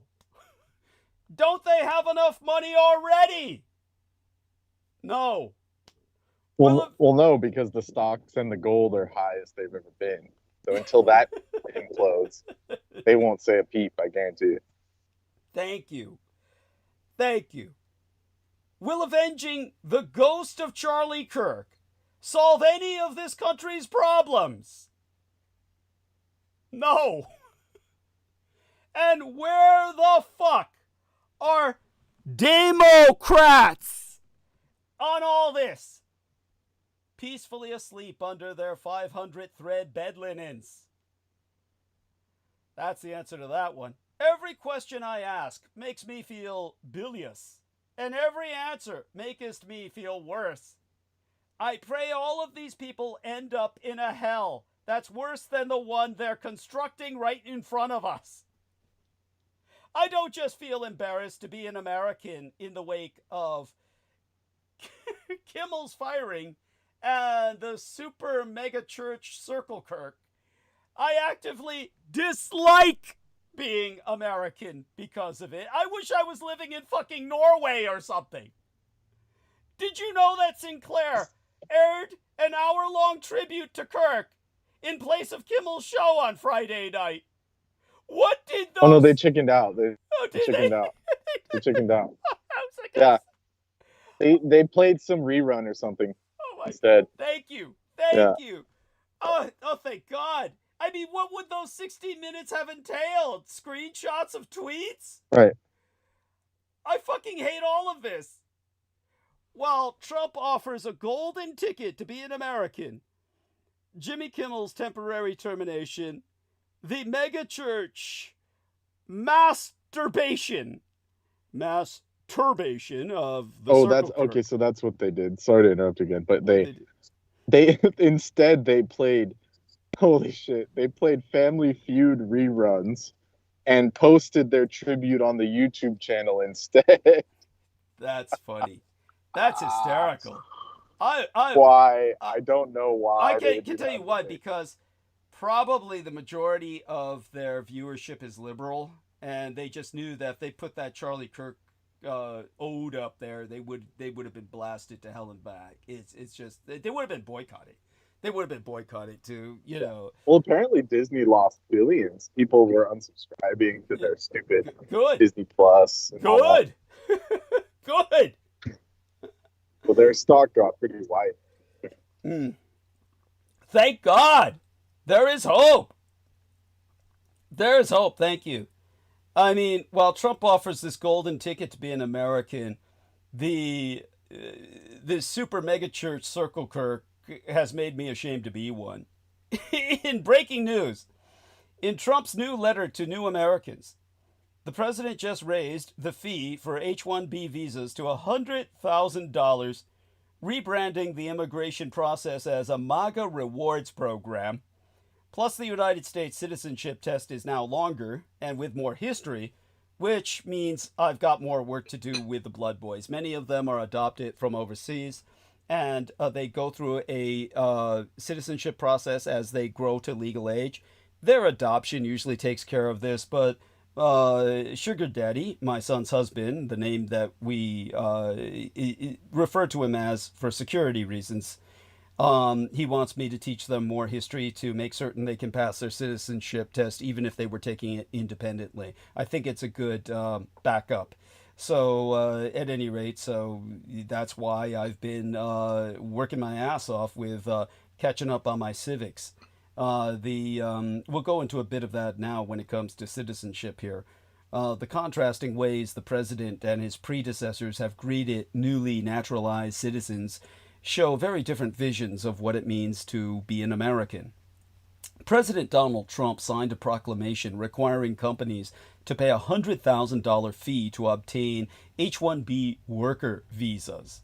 Now, this move is a win for immigration hardliners on Capitol Hill, but is obviously going to rankle the techno-executives seeking qualified workers from abroad. Starting next month, green card holders seeking to become United States citizens will be taking a new and longer version of the naturalization test, one of the biggest differences being a greater focus on American history and governance. Well, that's where I come in for the lads. But let's turn towards Brendan about the H-1B. Tell us, Brendan, we're gonna, well, our technology is gonna collapse now, right? I mean, it's not like we were making anything. No. No, but I mean, we were at least doing software, right? We did software, right? I mean, that's gonna No, of course not. No. They want us to think that, but I mean, you saw yourself the HP, the American-made PC was a piece of clunk. Shit. Just a piece of garbage. It was a piece of garbage. You got a Chinese PC that's like a hot rod compared to it for a fraction of the price. It's true. I mean, there's no industry left here to make anything. And even the biggest ones, like I found out recently, which I already knew, but I got more details that the iPhone that's supposed to be made in America, right, or designed in California and all that. Yeah. The screen is made exclusively by Samsung, Jesus. Korean. Yeah. The chip is made by TSMC and Foxconn, Taiwanese. I mean, what's even made here? I mean, and the thing is soldered together in China, you know, all the parts. Yeah. So there's nothing here, and Intel's shut down here as well. So there's nothing. Nothing. Yeah. Outrageous. I mean, but that's the way it's thank you. I appreciate that. Now, oh, by the way, tell people, I brought it up earlier in transmission, but do tell people, I was talking about Brandon Young's family in Berkeley, and the epicenter of the earthquake was right near their old cult church of Arthur Middleton Young and his whole satanic cult. It was like a response to what I was saying live on air. Pretty incredible shit. I mean, right down to the address, right? You know, just a block away, across the street from the Berkeley campus and shit. Epicenter of the Monday quake. Yeah, and it was in the Berkeley Hills, no less. Yeah. Right. Yeah. Right where all those rich houses are, and the college. Yes. That's right. And started. Yeah, and that was right down the street of the the place with the gin that was ran by Gin. Yeah, it's like right in that neighborhood. That. Yeah, we're on the Oakland side, but it was down that street. Yeah, the Ethiopian restaurant, right? Yeah. Tell people you're still scarred from that. Yeah, we were in San Francisco and we were like, oh, Ethiopian, that looks good. And I was like, you know, after that experience last time in Berkeley, when I went to the Ethiopian restaurant by myself, and it was literally ran by Jin. The employees were just like, I don't know, like fronts, you know.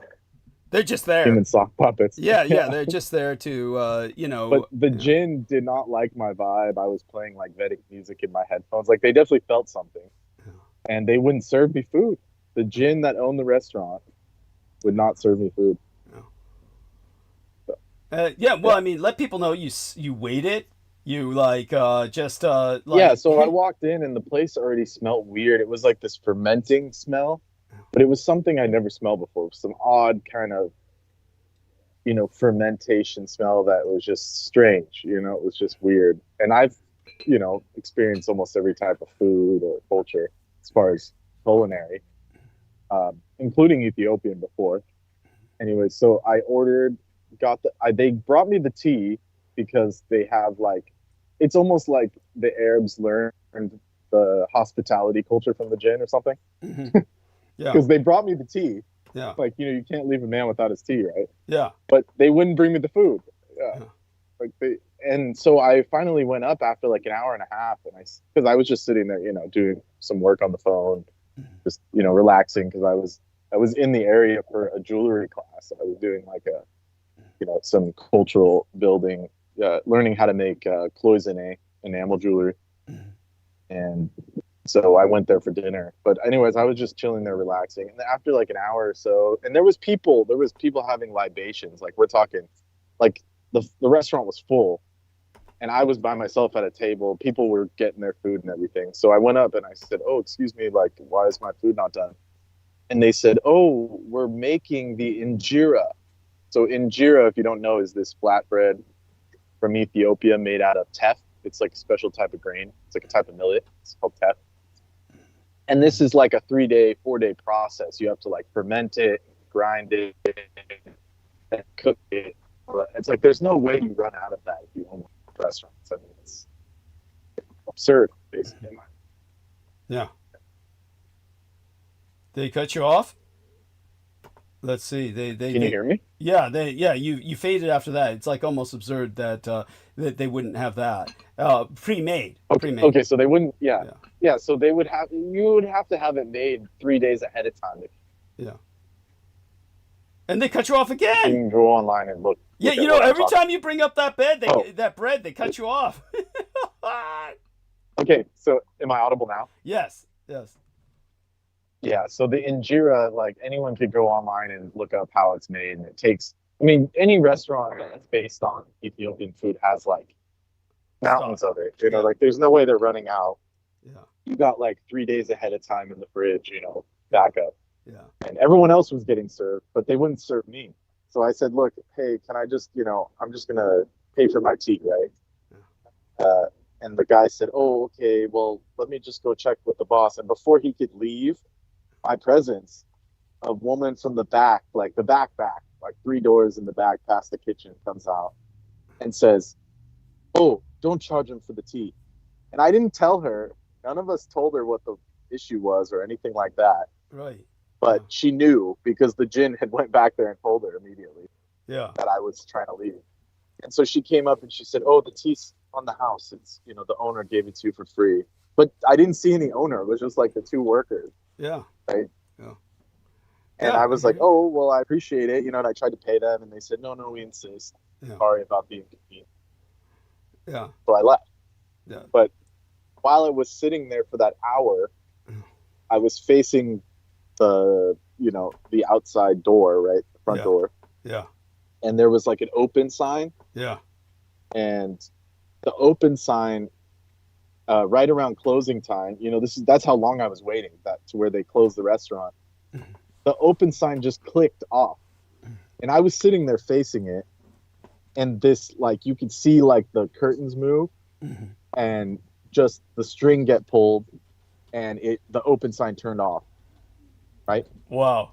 And there was no worker, there was nobody there on the visual spectrum, human spectrum. Mm-hmm. And so I was like, did I just see that? It was like one of those moments, like, did I just see that? And I'm like looking around, and all the normal people didn't notice. They just were like drinking their wine. Everything was normal to them. But so I watched the owner, quote unquote, the djinn that owned the restaurant, go turn the sign off, close the curtains, tell the lady. They went in the back, told the lady that I wanted a refund and all that. And yeah, without ever being seen.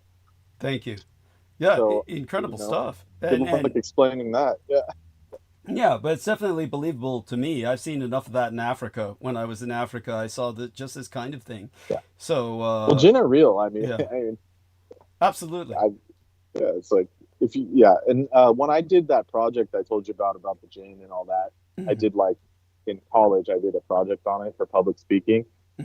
And everyone was laughing, all the white kids were laughing. "Oh, it was a hot take." The kid, I remember one kid, he specifically said that. Dude, that was a hot take, meaning it was bullshit. Yeah. So that was a hot take, man. Yeah, what? And everyone else was laughing at me, that's a real good joke. And the Turkish girl, there was a Turkish girl that was like fresh off the boat. Yeah. And she came up to me and she was white, like pale white. Yeah. She said, "Why did you have to scare me?" She said that djinn are real, and I saw them with my own eyes in Turkey, and you really scared me. And she was like almost in tears. Yeah. Yes. And the teacher, the so-called educator, but he was just a piece of shit. He was this guy that kept saying, "Oh, my family was high up in the Knights of Columbus, this fraternal order," right? That's right. And he kept saying that over and over during the year. And he was white as a ghost. So it was only those two people. Him, who obviously was in some kind of satanic ritual and saw a djinn himself when he was younger or whatever. And then the girl from Turkey. And they were the only people that they were like shocked, like their jaws dropped. And they said, "Oh my God, this kid is saying djinn are real and shit." And you could tell they were spooked. They were, thoroughly spooked. And the guy wouldn't pass me with an A. So it was the only class I ever got that I didn't get an A in. Yeah. And I did his extra credit. I went to his extra time. Yeah. And I sat him down and I said, "Look, here's my evidence. Like, there's a university in Malaysia that is accredited by the Malaysian government that has a research program that they invented a computer that can scan for djinn possession." Yes. Via using different optical devices and psychological techniques.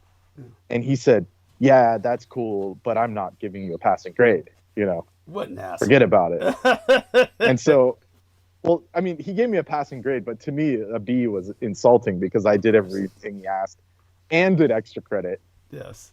So I had, on paper, I had like 110% in the class, and he still gave me a B on the final card because of the djinn that I said djinn were real. Yes. And he couldn't let that go, Yes. because of his, you Oh, know, his his own. Masonic background. Yeah, his own Masonic background. Yes. Yeah. Outrageous. So there you go. Yeah. So this is what we deal And with. then Yeah. I got the proof there by Yes. seeing the gin owner at the Ethiopian restaurant. Oh yeah, yeah. No, definitely. And I don't know if you saw this in that side of Africa, but the workers had they almost looked like they were high on pot or something. They all had like these bloodshot eyes, and they were all glazed over. Yes. Yes. Of course, that's Like, common. was That's that- common. But Yeah. do you think that was weed, or do you think they were just Cat. like that I was think part it's of gin possession? Cathinone. Oh, they were like blasted on cots. Yeah, they're on Oh, cot. okay. Well, that makes sense. Yeah. Yes. Because they looked like they were all zoned out and shit. Yeah. Yeah. But the only lady that was lucid was the one that the gin was dealing with, and she was all the way in the back. or Yeah, something. that's right. Yeah, absolutely. Yeah. Yeah, that's I've seen this kind of setup before. Yeah, Yeah. the rest are just Yeah. But why would a gin come to the West and open a restaurant? I don't know. And maybe It's- is it kind of like the Cho where they're like dealing drugs or something, or no, he's just accompanied the woman who's basically opening the restaurant, but the gin is basically kind of operating with her, kind of like it's a marriage. It's like a marriage.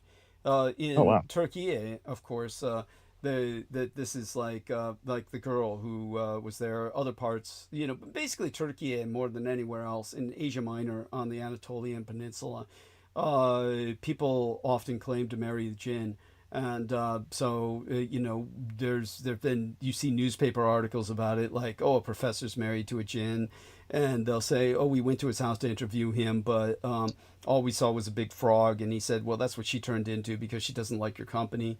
And, Right. But in Turkey they'll write about this very straight. They don't write it as a tabloid style. They'll just say that no, it's in newspapers. yeah, It's in yeah, newspapers. but not in the tabloid sense. It'll be in there like straight reporting, and so it's something like that, some kind of arrangement, and and probably she had to leave Ethiopia because all the Orthodox priests were calling her a jinn lover. Yeah. Just she couldn't stay That in the makes Christian sense. environment. That Yeah. makes sense. And so she came to America where nobody would notice except you. Oh, and they hated me for it, or whoever. Or I guess. Yeah. I mean, can I presume that it didn't like me? That's why they didn't want to feed me. Yeah, pretty much. Yeah, I would say. Or that, maybe yeah. the food was like cursed or something, and they didn't want to do that to me. Or I would just say it just worked out for the best. I think that the Right. jinn was irritated that you could sense it, and therefore just kind of like toyed with you a bit, but definitely in the end, didn't charge you or anything. The woman just came out and it was what it was. yeah, it was very strange. It was like it's like visiting like a Bedouin or something. They have that mentality, I guess. Yes. Like he gave me, it gave me tea. Some hospitality. Isn't that strange? Yeah, That's strange. Some hospitality, but not too much. And it's But they wouldn't feed me. Yeah, I get it. Yeah, they didn't want you back. That's why. Didn't want you back. And as for other people coming to America now, it's all pay to play. One thing we know about President Donald Trump, he loves gold. His hotels, his golf clubs, his private living Okay, quarters. I can't resist this, Go but on. then I'll let you go back. No, yeah. How much does the gin get charged, or is like because you can't see him, he doesn't have papers, or is there some kind of like secret visa for them or something? Well, these Americans wouldn't even see him go through. I mean, that's like, Right. that's not even an issue. Again, I'm sorry. It reminds me of, because, you were left scarred by that restaurant. I was left scarred by the insipid, insidious stupidity and insanity of Peter Moon, his real name, Vinny Barbaric, where when Abdul Kadim Haq said, I went to England and they made me wait in a 24-hour waiting room for a full 24 hours, full day with all these other blacks from all over the world. And then Peter Right. Moon's response to that was, I went to England and they did no such thing. They just let me right through. You're a fish belly white motherfucker, but he thinks he's black as the ace of spades. When he looks in the mirror, he sees a nig. That's I see a nig. When he looks in the mirror, Yeah, and He's also he didn't come. He didn't come from Detroit. He came from yeah, New York. yeah, You know. yeah. I mean, oh my fucking god! I just there's no words. It's like Yeah, uh, imagine some dude coming from Detroit when it, like he was probably in the full like Hajj uniform oh yeah, yeah, that guy. back in the day. Oh yeah, Yeah, yeah. Back in the day, yeah, he looked like he's. before he became apostate. Oh yeah, he looked like a caricature. Well, he still looks like a caricature because after he became an apostate, it became worse because then he got all voodooed out. Then he got all voodooed, yeah, and He so. looked like the. Oh wait, oh no, I'll leave that personal. Sorry. Shit. He looked like a witch doctor. I'll just leave it at that. Yes, yes. Brother Voodoo. Yeah, he looked like Brother Voodoo from Marvel Comics. Just look that up. Oh Yeah. my god. Yeah.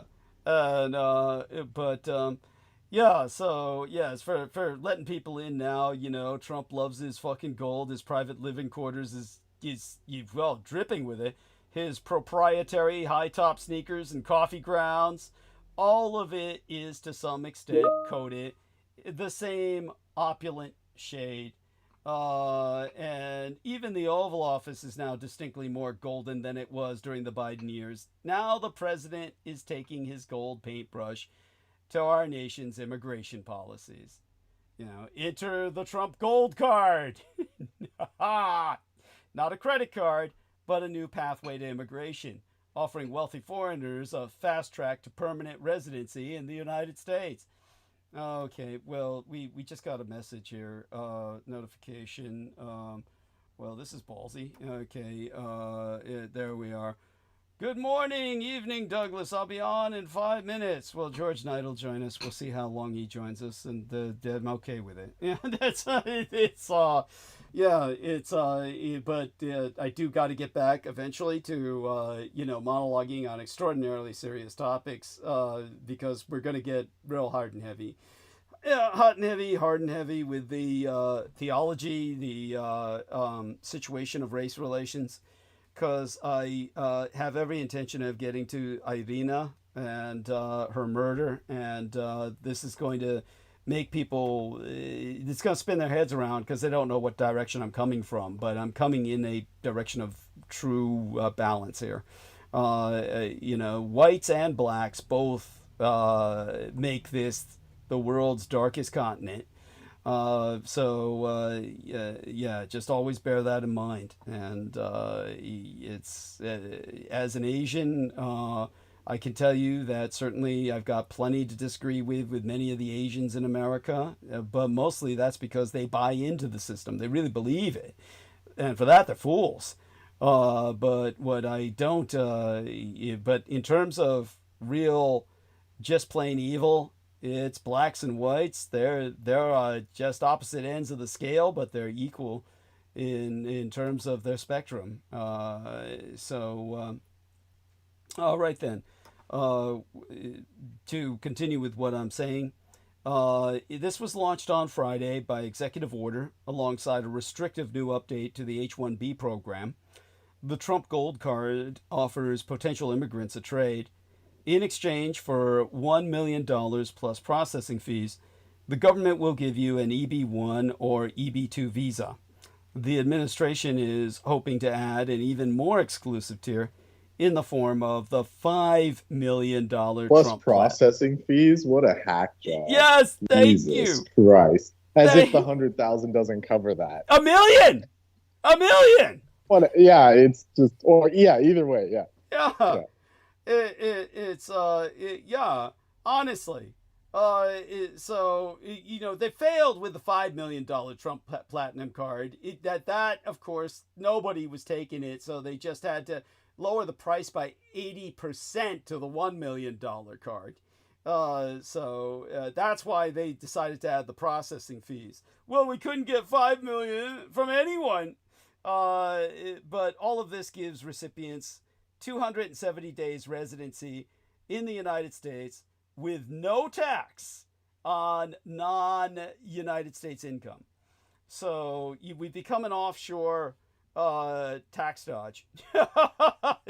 This is our new thing now. What do they call this? This is like well, it's its own thing. It's what Britain was doing. Britain was doing it, so the Brits can't be happy about this. because offshoring was, money. The offshore accounts was what Britain was doing through its Commonwealth. And so the EB1 and EB2 are employment-based visas that have historically been reserved for foreigners of extraordinary and exceptional ability. Among other highly qualified professionals, the number following EB denotes a recipient's importance on the world stage.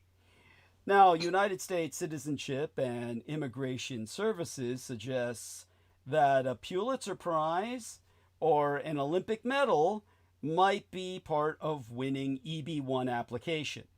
It seems to go to all-purpose celebrities too, such as the former supermodel Melania Trump. By the way, they just cut Brendan's internet. Jesus fucking Christ, they've got it out for us.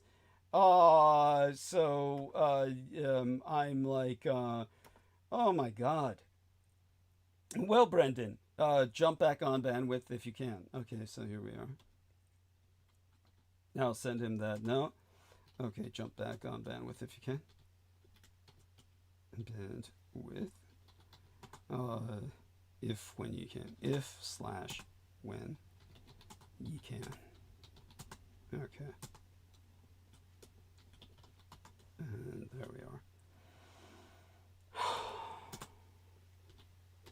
Alright. So, with that, we go back to the task at hand. See if anyone else Hello, is... Douglas. There we are. Okay, so how have you been? How are you doing, Douglas? Yes, very off, well. How it's much very time? early. Yes. How much time are we graced with your presence today? Oh, well, I can stay on, Douglas, with you if you want. It's entirely up to you how we do the show this evening, because I can stay on for an hour or two. But if you need to go into your monologue, because I did catch that part, you just need to go into serious topics. So I'm happy to stay for as long as you need me for, Douglas. Well, an hour should be fine. Yeah, an hour should be fine. Yes, that's wonderful. Yeah. Yes, thank you. Yeah, a few more minutes after that is okay too. It's but Absolutely. definitely I got to get into these topics because the I have to raise $800 at least this month. Need to remind people of that several times throughout the night, and we're going to thank you. Yeah. Definitely, we only got a few episodes to do that. Literally 2 episodes tonight and the next episode. But that being said, we definitely want to hit these topical subjects while they're hot. So also, all that being said, give us a update on what's going on with yourself and whatever you feel comfortable sharing. It's always good to hear your voice, and certainly, thank you. I want you to know the listeners. You're always popular with the listeners, so that's profoundly important. Thank you, Douglas. Yeah. No, appreciate it. Thank you so much. Yeah, we got great feedback from the last show. Oh, excellent. So from individuals such as our fangirl in the UK, she did recommend that I conduct an interview with you one day, as I'm the interviewer, to interview you and to ask and raise some questions for you. So that's probably something, I know we've done that in the past, but we could probably do that again in the future. We can schedule for something such as that in the future for individuals such as that are requesting such interviews to be conducted, Douglas. So yeah, something we can put on a schedule in the future. Put it in our calendar or something, or put it in our schedule book for the future. But at any rate, it's so early, but I'm up and I've had some caffeine, so hopefully I can last and wake up and then not sound incoherent when I speak. So fingers crossed, Douglas, that it runs smoothly this evening. But I'm all right. Thank you for asking, and thank you for. It's too late for that. They already cut me off once tonight. So. Right. Yeah. Did you catch that? You actually caught that, or no? You didn't. No, I missed that part. No, I missed that part. I just tuned in just to whilst I'm having my morning coffee. Just to listen in, and I saw Brendan was on, but he's not on the call anymore. So they cut his internet. Right. Got yeah. On. Right. Yeah. But what? By the way, I interrupted you, so go back to your train of thought if you can remember it, by all means. Not at all. But did you know? Thank you for reaching out. Yeah. Thank you for reaching out to you. Yeah. Yes. Oh, thank you for reaching out to you. Oh, yes. Okay. Go on. Yes. I was just going to say thank you for sending me that message. Literally in the last 24 hours, Douglas. Yeah, so it's important for people to know that it is dire. I would say certainly it's a matter of life and death. It's an emergency. The dire straits are just up high at the moment. So if anyone can support you financially in any way, please donate to Douglas. With even with myself, Douglas, my PayPal account, there's some problems with it, so I don't have access to it. But even once I do get that sorted, then even I can help you. So that is something I've had on my agenda for a while. But yeah, even with me, this month is a bit tight for me. It's just with everything. Of course, I'll go into that privately with you. Right. So we'll go into that privately. But yeah, there is even this month is a bit tight for me to even if I could, I can't do it this month. But certainly for other people, I just wanted to just express to people that it is we need Douglas with us. And I'm not just saying that. I've always recognised your importance, and I've expressed to people in the past when people have asked me about why you're so what's the fixation, and I'm just like, well, you don't understand the gravity and the seriousness of it. So I understand it, and obviously you're a very important person, Douglas, and we need you. So I certainly will vouch that it is going to a great cause. It's not something I'm just saying loosely. It's not a charity or anything like that. It's literally the matter of life and death. So it's important. And I just wanted to express that for the listenerships who, if you can support Douglas financially, if you have any spare cash, or you can just got some spare money lying around that you can donate, please do so to Douglas. But yeah, I understand the gravity of it, Douglas. So yeah, what I did learn, I think, I don't know where I caught it. I don't know if it was from that message you sent, that Windows 10 was shutting down. And I was aware of that. My work relayed it to me a little while ago that Windows was shutting down. So we had to update our systems before they disband it, they dissolve it. And so we had to update our hardware. So it's got the capability of running functionally. So I understand that was what was going on with yourself. That's why Brendan had to come in, intervene, and help do the setup, because Microsoft Windows is turning away from Windows 10, and it's moving forward from that. So yeah, it's the same with my work. I was made aware of that a little while ago. Even me, I've got to update my new hardware. I haven't done so yet, but I've got a new laptop I've got to set up. So yeah, for work. Wow. Yeah, I And, haven't done that. Yeah. so just so Yeah. people understand, because Brendan had to sacrifice a weekend work of overtime, I had to pay him $300 to remunerate him for the loss of his overtime over the weekend, and all of the fare that he had to pay in terms of toll booths from Sacramento, the capital of the state of California, all the way up to San Francisco. So he had to pay an enormous amount of bridge tolls, etc. And between all that, sacrificing his overtime, I had to pay him $300. Plus, we had to spend Right. Yeah. again the same amount in terms of collateral equipment. We were given the computer. It was purchased by Aristides. Aristides purchased the new computer we're using. It's a dream, and it is a Chinese knockoff of the Microsoft software, so it's not recognized by Microsoft. So I still have to update to the American Microsoft around the time that they knock off Windows 10. But it's Microsoft 11, but it's Chinese version of it. It's Chinese clone. So I still got to get the American one. That being said, when it came to my speaking with you last episode, when we talked about Brandon Young, and I was talking about his family and the establishment of the satanic cult in Berkeley, it turns out the epicenter of the Berkeley quake that happened while I was on air with you, while I was on bandwidth with you, was epicentered in Arthur Middleton Young's cultic church right across from Berkeley campus. That was the epicenter of the earthquake that happened. That's So it could be, yeah. Well, uh, it'll be, that's too much of a coincidence, isn't it? yes, yes, Yes. yeah. That Yeah. yeah, the fault line ran right through the address of the church and the estate area in which in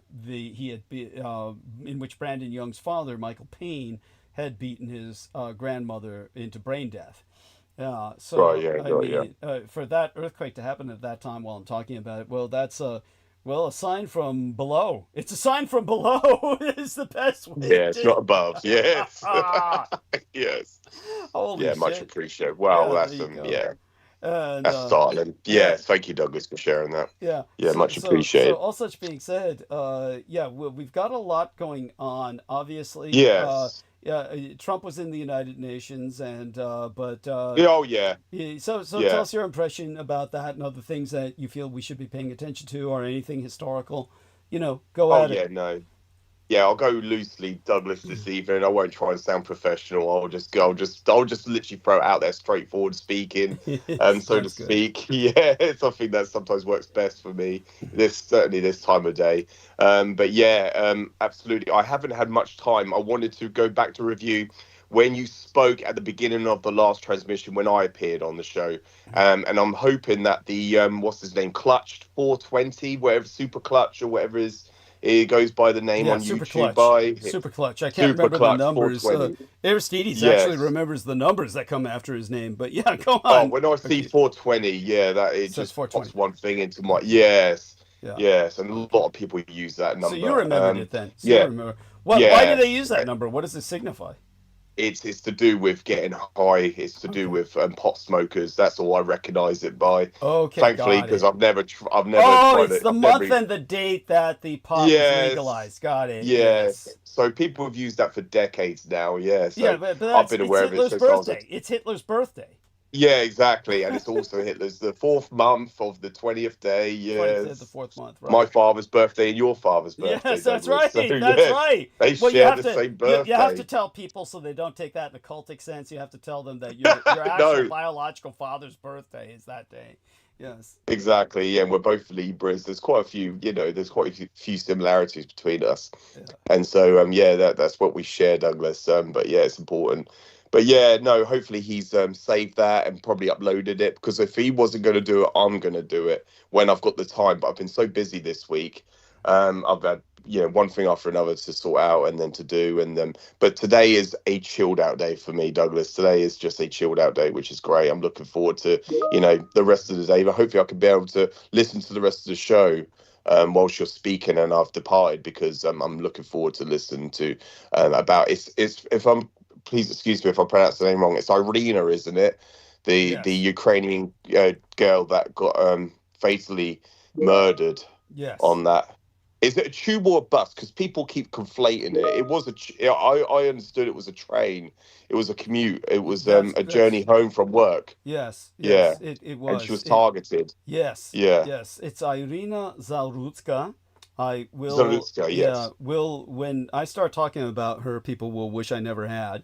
I'm sure there's a lot of people who will wish I never had once I start talking about her, because Of they course. won't know how to Yeah. handle it, because it'll No. bring us into I'm going to slam blacks just as much as I slam whites, Yes. Thank you. No, but much there's appreciated. a difference between Charlie Kirk and myself. When you get somebody like Yes. Charlie Kirk, it's just trolling. It's just incredibly.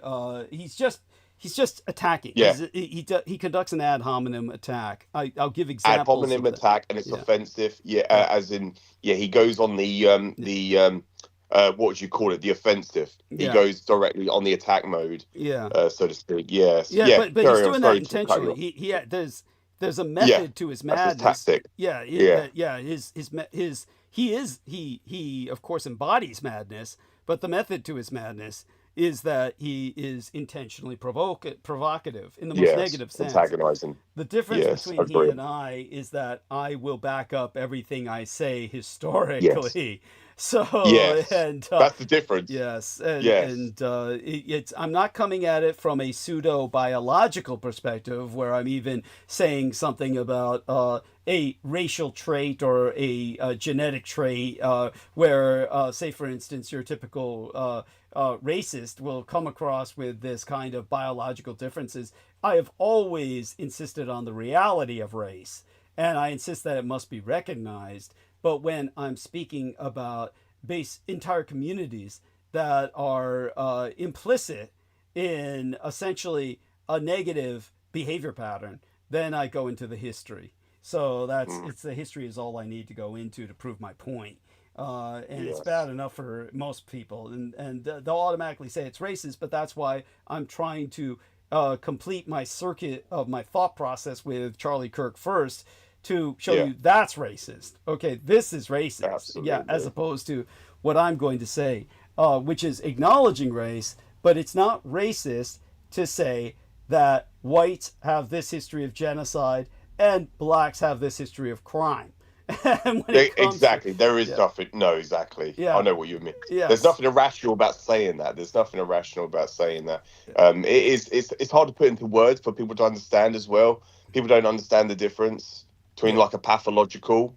I've tried to pursue this myself, as in to explain it to people, the difference between what truly, the negative side of racism is, as opposed to the positive. Whereas with the positive, I know it's an integral part of our very genome. It is a redundant survival mechanism, which is something that is embedded into the very genome of a baby when it is, under a conceptualization. It's how it can identify who its parents are, who the child's parents are, so they don't wander off and get raised by the wolf pack, so to speak. And I use that term loosely, and I've tried to explain that to people, but people cannot differentiate, they cannot disseminate or disambiguate the difference between negative and the positive aspect of racism, Douglas. It's one of those things where people don't even want to tread on that water. People don't even want you to explain it. As soon as you say it, they're like, "Ooh, I feel uncomfortable now." They start emoting and they wander off. Yeah, well, they're forced to confront it in the case of Irina Zarutska, and exactly, can't ignore it. What she was on was called the Charlotte Area Transit System. So the acronym was CATS, or CATS, Charlotte Area Transit System, which is a train. It's a train. Yes. So it is a train. I thought so. Yeah. I don't know why people keep. So I don't know. It's just people, isn't it? As we pointed out, most of these people, they just don't. They have no concept or clue. They're not even really absorbing what they're looking at. But she was effectively, for all intents and purposes, she entered an all-black commuter carriage, and she was doomed at that point because everybody on that carriage cooperated with the killer and tried to help him escape. We know this from the police interviews. Exactly, Douglas. Yeah. It is obvious. Yeah. And it's even by that footage you can see. It was sort of like they were complicit in it. It was as if they were complicit, but they helped him escape because nobody intervened. They were passively participating in the crime. Yeah, by non-intervention. Yes. Yeah, and even questioning if he was all right. After his deed. Yes. But such being said, the way that this needs to be perceived, as you know that I understand it this way, is that this has to be taken in light of the fact that Putin had just launched a major attack on civilians in the Ukraine. He had targeted civilian targets exclusively on September 7th, and he killed at least 4 people that were known at the time. I haven't been able to follow up on that in that particular attack, but she was essentially the 5th victim of Putin's attack. You can consider this an extension of war on the Ukrainian people. And, absolutely. In this case, it is a war by a black community that wanted no Ukrainian immigrants moving into their neighborhood. That's basically what it came down to in America. Yeah. And they're looking at all these incoming Ukrainian migrants from the war, and they look at them as a competitor for benefits. And so when it comes to, as well, in my position as an Asian, remember, during the Los Angeles riots, the Rodney King riots, white people like the truck driver, Reginald Denny, who basically drove his truck through the wrong neighborhood. He made the wrong turn, and they smashed his brains open into brain death. That was simply whites were targets of opportunity, but what the blacks all went after were Asians. They Mm-hmm. targeted Asians specifically, and they attacked Mm-hmm. all Asian-owned businesses. And luckily for the community, especially on part of the Koreans, they fought back. Mm-hmm. So, but if they had not armed themselves and fought back, they would have been wiped out by the blacks in the Rodney King riots. It's so just understand that it's not like, and again, where was the NAACP? The NAACP, or the National Association for the Advancement of Colored Peoples, people of all color, theoretically, not just blacks. Where were they when all the Japanese were interned in the concentration camps in World War II? They were quite Mm-hmm. extant, but they were nowhere to be found. They didn't care Mm-hmm. about Japanese being interned and losing all No, their constitutional rights. They, if no. anything, they cheered it and said, now we can go in and take their place. The whites will hire us all to pick their land, all that shit. You talk about self-delusion.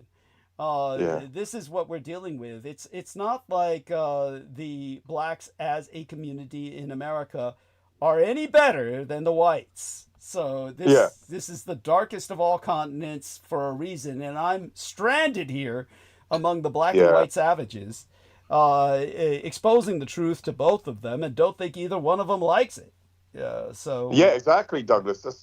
As you know, that's how I point out to people and how I express it myself.